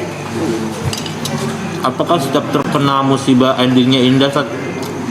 Kalau kita nanggepinnya ini bahwa nanti akan banyak kebaikan pasti dapat. Itu tergantung dari prasangka kita aja. Kalau kita menganggap bahwa ini musibah, azab nih, madesu nih gua, ya udah. Bisa berakhir seperti itu sesuai dengan prasangka kita. Gimana cara bedain cobaan dan apa bahasanya hukuman mungkin, hukuman yang dunia? Ini kan dua hal yang berbeda nih. Cobaan kalau misalnya kita bisa melaluinya, kita akan mendapatkan hal yang baik. 17 Pro Max. Serius. Masa ada yang 17 Pro Max? Serius. Tiba-tiba ngeluarin 17. Kalau misalnya cobaan kan begitu kita melewatinya, kita bisa naik kelas atau mendapatkan sesuatu yang berharga gitu kan. Sedangkan kalau balasan bisa dibilang ya membalas dosa kita selama kita di dunia gitu. Bagaimana cara membedakan? Ya, jadi ada 3 klasifikasinya. Yang pertama, kalau kita nggak berbuat apa-apa, kayak misalkan ada cerita di Al-Quran tuh Nabi Yusuf. Dia kan nggak jahat, nggak apa, tapi malah dijahatin. Nah, justru ujian yang datang dalam kehidupan di dunia ini malah nanti akan mengangkat derajat dia. Jadi ini cara Tuhan untuk mengangkat derajat dia. Berapa banyak kan orang dihina segala macam, karirnya malah makin naik kan, aneh kan? Itu sebenarnya cara Tuhan untuk membuat dia semakin mengkilap gitulah, semakin bersinar istilahnya. Yang kedua, ada orang dikasih ujian musibah itu supaya dia kembali kepada Tuhan. Kalau misalkan dia kembali kepada Tuhan, maka ujian itu adalah perkara musibah itu yang baik dalam kehidupan dia. Yang ketiga, ada orang yang ketika diberikan ujian musibah, dia malah menjauh dari Tuhan. Dan ini ada yang dinamakan musibah, azab, dan lain sebagainya. Dan dia nggak dapat apa-apa dari musibah, ujian dalam kehidupan dunia ini yang dia dapat, melainkan ya cuma keburukan aja yang dia dapat. Azab aja yang dia dapat. Iya. Jadi justru kalau orang dikasih ujian musibah itu nggak merubah kehidupan dia, ya itu adalah berbahaya banget tuh ya. Berbahaya banget. Apa bahasanya? Gimana cara bedain ujian sama bahasanya azab mungkin ya? Iya. Pak Ustadz bilang ada 3 klasifikasi. Yang pertama contohnya Nabi Yusuf yang memang ujian itu mengangkat derajatnya. Iya, betul. Nggak salah, dia nggak berbuat salah ya, nggak dosa ya. Dijailin malah sama orang. Iya, dia nggak berbuat salah apa-apa, baik, tapi dikasih ujian mengangkat derajat. Yang kedua, ujian ini memang tujuannya untuk memperbaiki ya. Iya, mengembalikan dia kepada arah kebaikan ke Tuhannya gitu. Mengembalikan orang kasih masalah dan supaya dia nih ingat lagi. Bisa dibilang bukan jahat, mungkin berbuat salah lah ya. Berbuat salah supaya kembali lagi ke arah yang benar. Kayak direm lah gitu. Kayak kau harus stop nih, kau udah berlebihan nih. Akhirnya balik. Yang ketiga ya azab, pada saat orang dikasih ujian malah keburukan aja yang semakin dapet. sombong, udah salah gitu segala macam, malah semakin sombong, semakin apa, itu jadi keburukan tuh. Ada pertanyaan menarik kan? Apa tuh Siap. Nggak boleh. Nggak boleh. Apa hukumnya? Fix support tapi nggak beli sentri. Apa hukumnya main Crystal Maiden tapi beli desolator? Buat apa beli desu sih?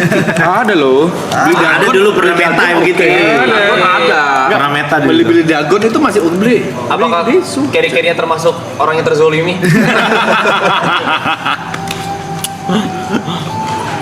Itu biasa itu kalau udah baru main udah akomit. Akomit. Boboka. Lawas ngomong begitu. Akomit masih ada nggak sih? Masih. Banyak. Apa hukumnya ngomong kasar tapi pakai bahasa asing yang kita nggak tahu itu artinya kasar? Tapi gue pernah ada cerita lucu. Gue main mau Ancol, panas-panasan nih ceritanya nih. Apa dulu istilahnya private ya, kayak yang 55 gitu kan, yang di forum gitu kan. Need lawan tangguh gitu kan, 5 gini-gini gitu kan. Ya kan, kuburan gitu-gitu. Iya. Main nih, Ancol panas. Di mana lo? Posisi lo, ayo sini berani di Setiabudi gua gitu segala macam. Sampai dipancing. Gua bilang, coba itu yang samperin, gua panas juga kan. Coba ayo sampai sama teman gua. Di mana lo di warnet ini segala macam. Meja berapa lo? Sini datang nih gua meja ini. Gue datang sama temen gue panas tuh digebukin, katanya salah orang. Itu sering banget. Ini masih ngetik nih sama gue nih orangnya, katanya wah cabut. Gue bilang ntar diaduin loh jam 2 malam untung tuh. Udah gebukin orang, salah orang lagi. Itu sering banget. Emang kagak dilihat nickname-nya dulu di komputer? Ya orang udah panas. Dulu mah masukin pakai helm boy. Iya, udah gelap mata ya. Gelap mata ya. Anak orang digebukin. Apa kan? Udah sampai segitunya tuh orang main Dota tuh gila udah.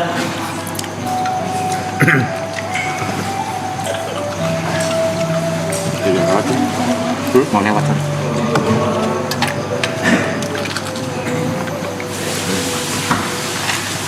Tapi Bang Jo waktu memutuskan untuk menjadi menekuni dan masuk menjadi belajar masuk pesantren itu kan setelah keluar dari penjara kan. Apa respon temen-temen terdekat atau tongkrongan yang biasanya itu kan sangat berseberangan lah ibaratnya nyebreng banget lah gitu, kayak ada yang oke lah nih pilihan ada yang kayak ya udah jadi nggak main lagi. Iya paling dibercandain kadang-kadang kayak gitu. Lo kenapa setelan lo kayak Amroji gini kan gitu. Kayak gitu-gitu lah bercanda-bercanda. Bahkan ada temen gue yang begini, tiba-tiba ngeliat gue kayak gini, terus dia bilang gini, Jo, lo kenapa jadi sesat gini katanya. Pernah sumpah gue digituin sama temen gue, lo kenapa jadi sesat gini. Dari perspektif dia mungkin. Iya, ada temen SMA gue kan dulu zaman masih Facebook, gue foto pakai peci gini kan, gue bilang temen gue tiba-tiba emang dunia udah gila, udah kebalik katanya. Orang pengen jadi orang baik malah dicela-cela ya. Kayak begitu kok udah kok. Tapi karena gue dari awal itu gue sebenarnya ketika dalam penjara gue pengen ngasih tahu, gue nemuin kedamaian nih. Oke. Ya kan? Gue nemuin kedamaian yang gue dapetin nih. Gue pengen ngasih tahu lu nih. Gitu. Gue pengen lu juga ngerasain. Gitu. Cuma kan dia mau ngelakuin atau enggak itu terserah dia. Pilihan hidup dia. Yang penting sebagai teman harus ngasih tahu. Ya kan kita benar kasih tahu. Ini yang gue rasain. Gue ceritain yang gue rasain nih. Gue merasa damai. Terus gue alhamdulillah gue nggak punya rasa ketergantungan lagi terhadap barang-barang kayak gitu lagi. Kayak gitu kok.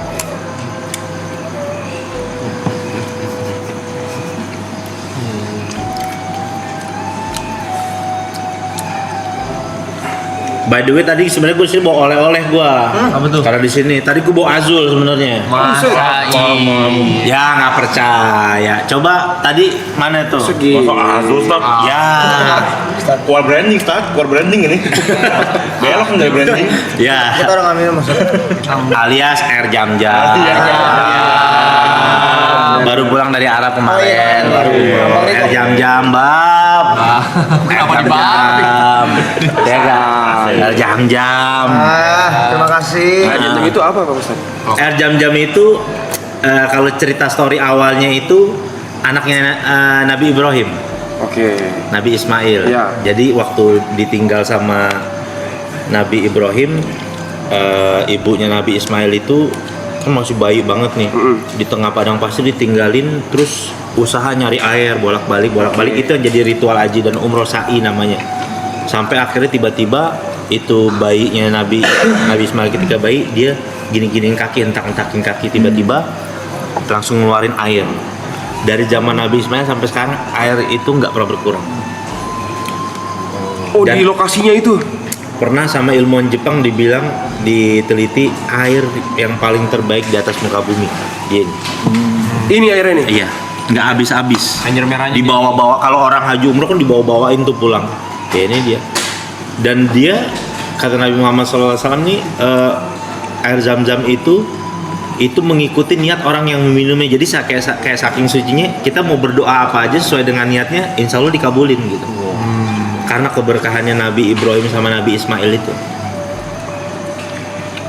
Jadi kita boleh minumnya ini? Minum dong. Segelas? Iya. Udah kan, mau seloki mau apa, sambil doa apa, kan kita kan punya keinginan masing-masing kan. Pengen dapat hati yang tenang, atau pengen karirnya makin sukses supaya dijaga karir dari keburukan, silakan doa. Sekarang air itu udah kalau di arah sana airnya udah dijual enggak diberi diberikan kuota, nggak bisa sembarangan orang. Diberikan kuota. Nah, per 5 liter ini satu orang tuh satu paspor tuh cuma bisa bawa ini. Satu ini. Cuma satu itu aja. Tapi ini dijual di mana-mana atau ada tempat tertentu mau beli ini? Ada juga yang dijual gitu juga ada juga. Oh ada juga. Cuma satu paspor 5 liter doang. Iya, bawa di bandaranya itu jatahnya cuma 5 liter itu. Ini yang kemarin Ustaz pergi sama Bang Riko dan kawan-kawan beda. Oh itu yang kita bikin konten Ustaz di Riyadh. Silakan. Tokip dah. Oh, gimana? Konten Lucu kali bikin konten main Dota ya, main Dota lagi ya, jujur. Kita sering lihat ente live Dota juga. Oh iya? Iya. Jadi gak enak ngomongan kasar. Terakhir main kapan Dota? Lama banget ya? Tapi gila tuh Dota tuh bikin editnya gila asli. Iya, tahu-tahu main, tahu-tahu udah umur 27. Iya benar. Gue sih ngerasain gitu loh. Iya benar. Udah mau 30 gue lagi. Lihat coach. Iya. Kan satu turnamen doang. Makanya rata-rata orang pemain Dota kalau pindah ke Mobile Legend, ya mohon maaf, easy. Emang bisa deh. Apa? Ya kan? Jujur, ya kan? Udah tahu meta-meta permainan jujur. Ada dikit iya. Nggak lama, maksudnya belajarnya nggak lama. Setipe dia, setipe. Nggak lama. Ibarat main sepak bola stamina udah ada aja. Gitu. Iya. Too easy for RTZ. Jadi streamer doang tuh sekarang. Nggak pernah juara 1. Jagoan lo apa Nap? Ini klub luar Dota. Kapan? Dulu. Afil. Zaman Artstyle, Dendi, Artstyle, Papi kan situ kan? Iya, Artstyle tua banget. Light of Heaven. Gue lebih tua lagi ngikutin Dota dari zaman siapa ya? Tahu Arma yang Vigos. Tahu? Ada dulu carry itu paling gila itu main tuh. Ada pemain Rusia namanya Vigos. Nah abis itu eranya Kuroki dulu main carry dia. Era apa ya? Burning. Kuroki ya. Burning iya, Ihom kan? Tahu gua tahu. Si Kuroki ngefans sama XCN. Oh iya. Tim yang paling dia suka XCN. Kalau Dulu zaman Lakuci ya? Iya. Kalau di YouTube dulu itu satu nontonnya ini Holy Hexor.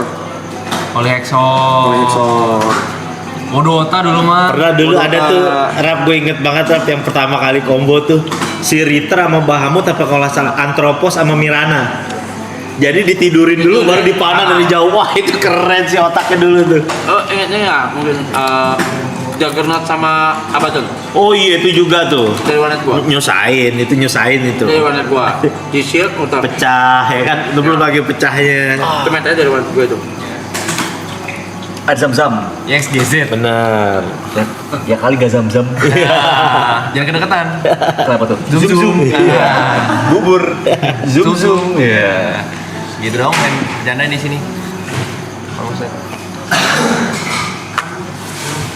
Ini udah hari ke berapa ya? Kan 100 hari kan ya? Nggak tahu sampai 100 hari enggak. Cuman Sekarang ini hari untuk saat ini 54 hari. 54 Ini hari ke 12. Cobain lah. Dari Mekah nih.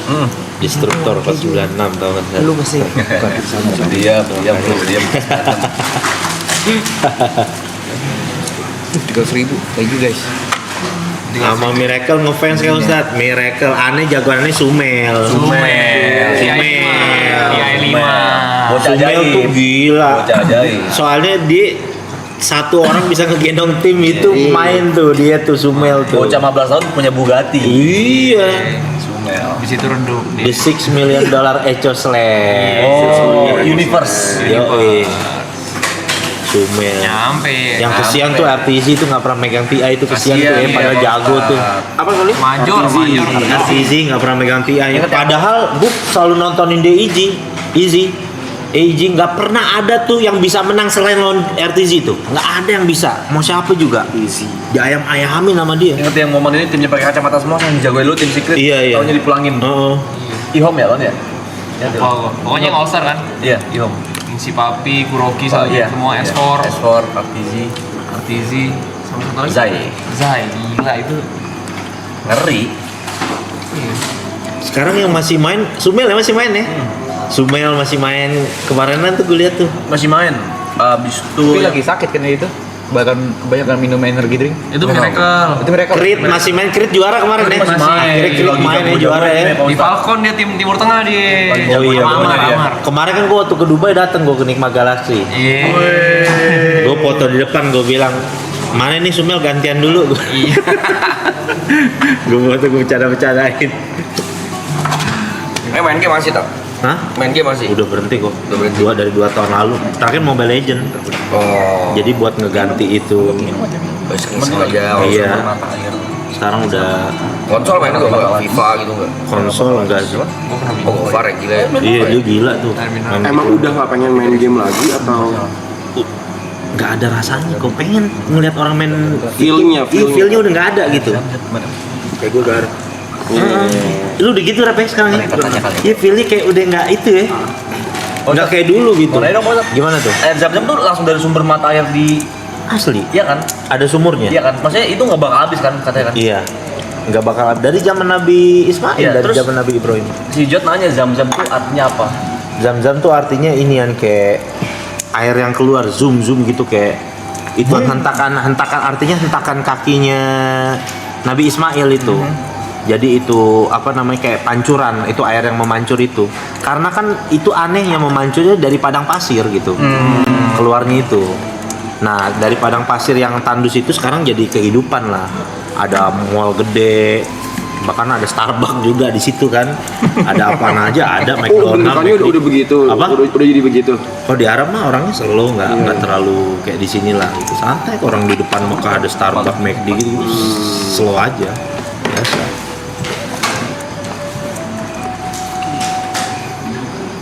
Tapi tempat air zam-zamnya itu di ini. Iya. Jadi kayak danau dong berarti mungkin. Ditaruh di dalam satu tempat. Dulu bahkan sering dipakai buat mandi, saking ininya. Oh. Jadi kayak saking kayak air berkah gitu Air berkah, kan. ya. Kayak orang kalau di Bali apa tuh namanya? Melukat ya kayak gitu aja lah. Nah cuma di sama pemerintah sana kita udah buat minum aja. Jadinya buat supaya orang-orang juga bisa dapatnya ini, terus nggak banyak orang jadi berlebihan lah gitu mandi sampai pakai air kayak gitu. Silakan ya. Betul kok. Erwin Perawan. Apa hukumnya cinta beda agama? Berat itu. Tanyaannya. Temen saya ada tuh 13 tahun. Apa gue? Tapi bukannya kalau laki-lakinya yang muslim itu gak apa-apa? Sebenarnya bukan masalah itu sih, Yuk. Lebih ke kita nih nikah ya. Beda kultur budaya aja repot sebenarnya kata. Sejujurnya beda gitu. Beda itu masalah beda kultur, apalagi masalah beda keyakinan. Itulah sebenarnya kayak makanya dalam Islam tuh ada istilahnya kalau udah menikah itu harus seakfa, sekufu. Maksud kayak kalau orangnya perempuannya cantik, laki-lakinya ganteng. Terus kayak dari kadar ekonominya harus sederajat gitu. Jangan terlalu timpang. Jangan kayak sinetron TV gitu. Belum minum habis makan. Oh iya benar. Thank you. Jadi jangan terlalu timpang-timpang banget gitu maksudnya. Kok bisa lupa Bang Ustad? Lupa minum gimana ceritanya? Jadi kalau lagi asik ngobrol gitu kan. Soalnya ada teman kisah cintanya setara David Beckham sama Victoria. Alias beda agama 13 tahun. Jujur. Ya 2 rel kereta api. Minum Ustad. Itu kan secara logika pun maksudnya juga perbedaan latar belakang akan memperbesar memicu terjadinya konflik ke depannya. Benar, anak juga nanti bisa kasihan juga jadi itu. Maksud dari kalau gue pribadi kalau misalkan ya mohon maaf gue kasih jawaban kayak gini, gue kadang bilang kalau misalkan memang udah dua-duanya ngotot, sorry gue menurut gue tuh wasting time. Menurut gue. Kalau dua-duanya ngotot. Iya maksudnya kayak ya udah gitu. Yang lain aja yang cari yang punya satu visi kayak gitu. Karena kalau sama-sama ngotot gitu dari awal aja sebelum menikah kita udah saling ngotot, nanti gimana pas pernikahan gitu kan. Karena itu kan ibadah panjang loh, nikah itu kan ibadah yang panjang kan. Gak pendek gitu.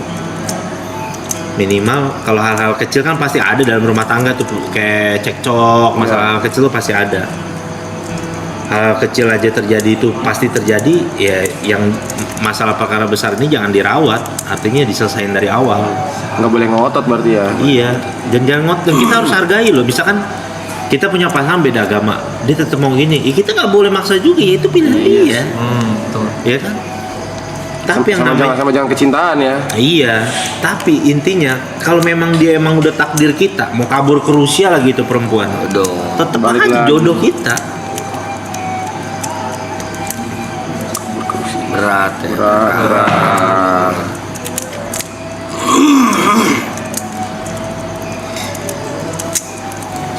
Ngomongin Dota apa ya? Ngomongin Dota langsung.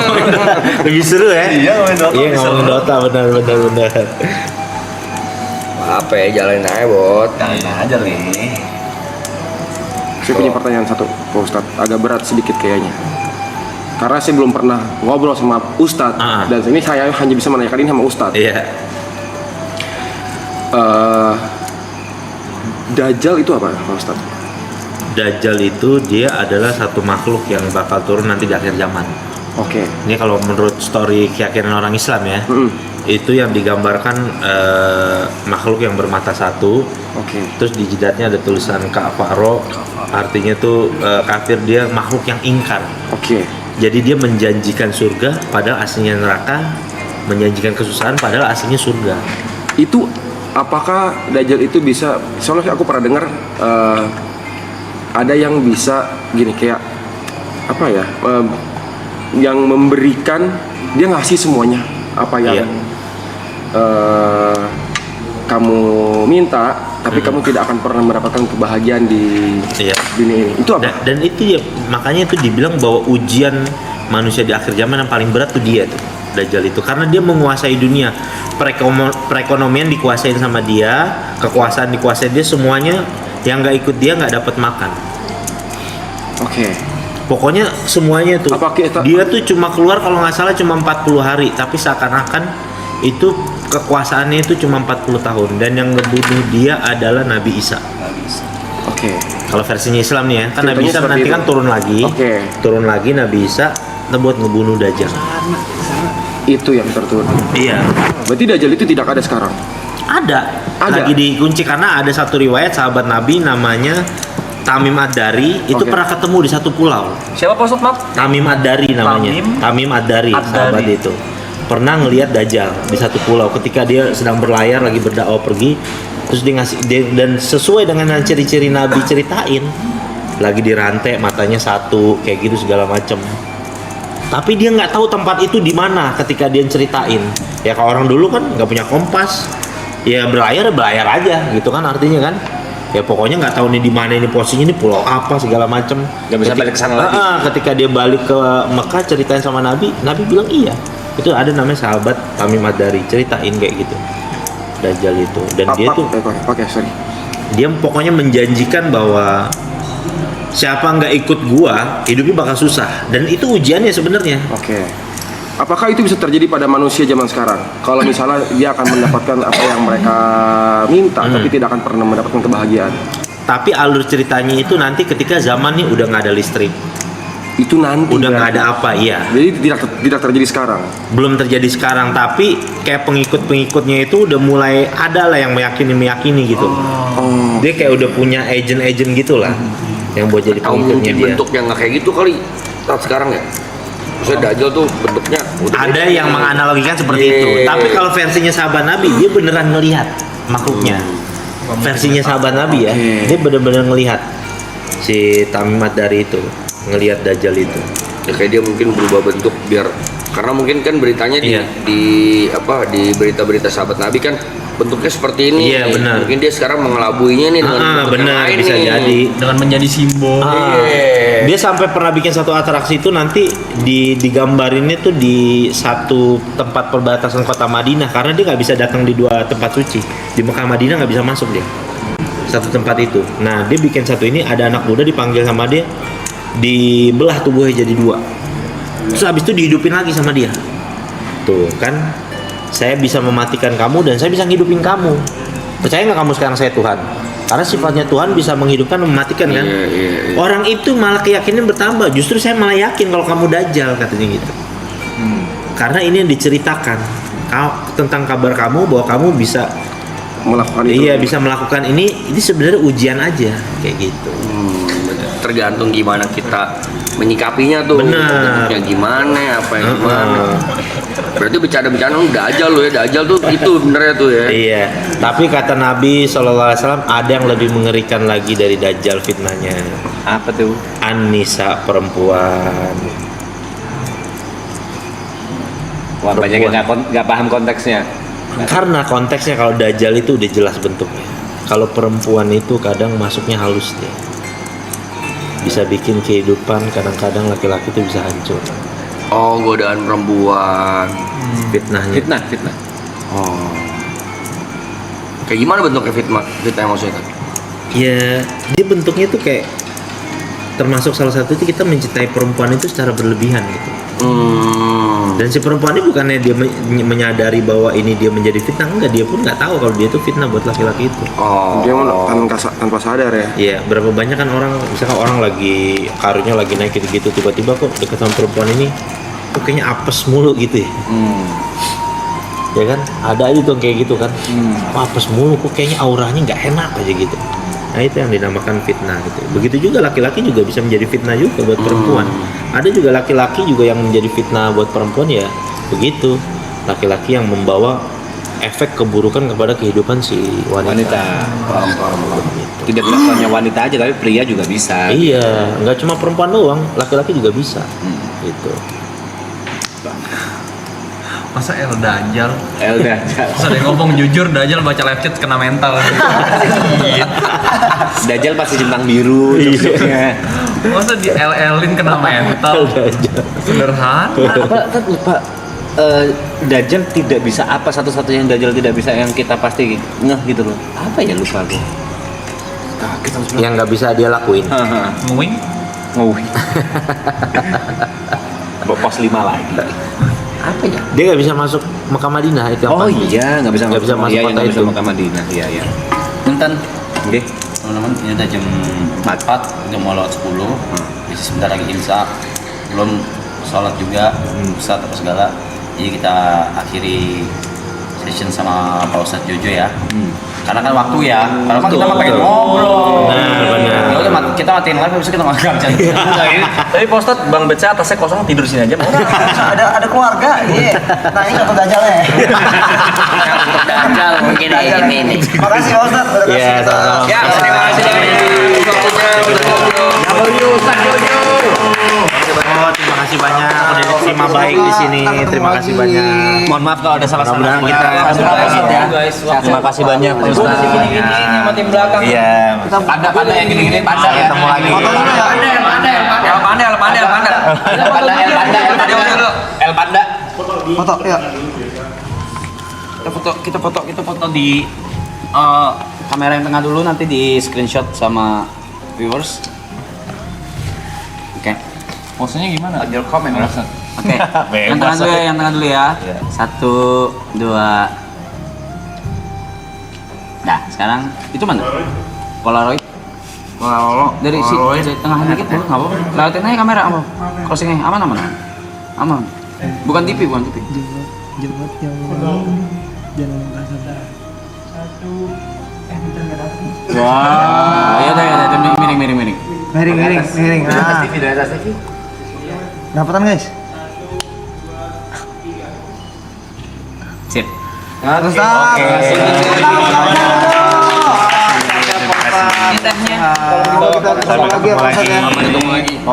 Sampai ketemu lagi ya. W Ustadz Jojo in the chat guys. W Ustadz Jojo in the chat. Bang bet.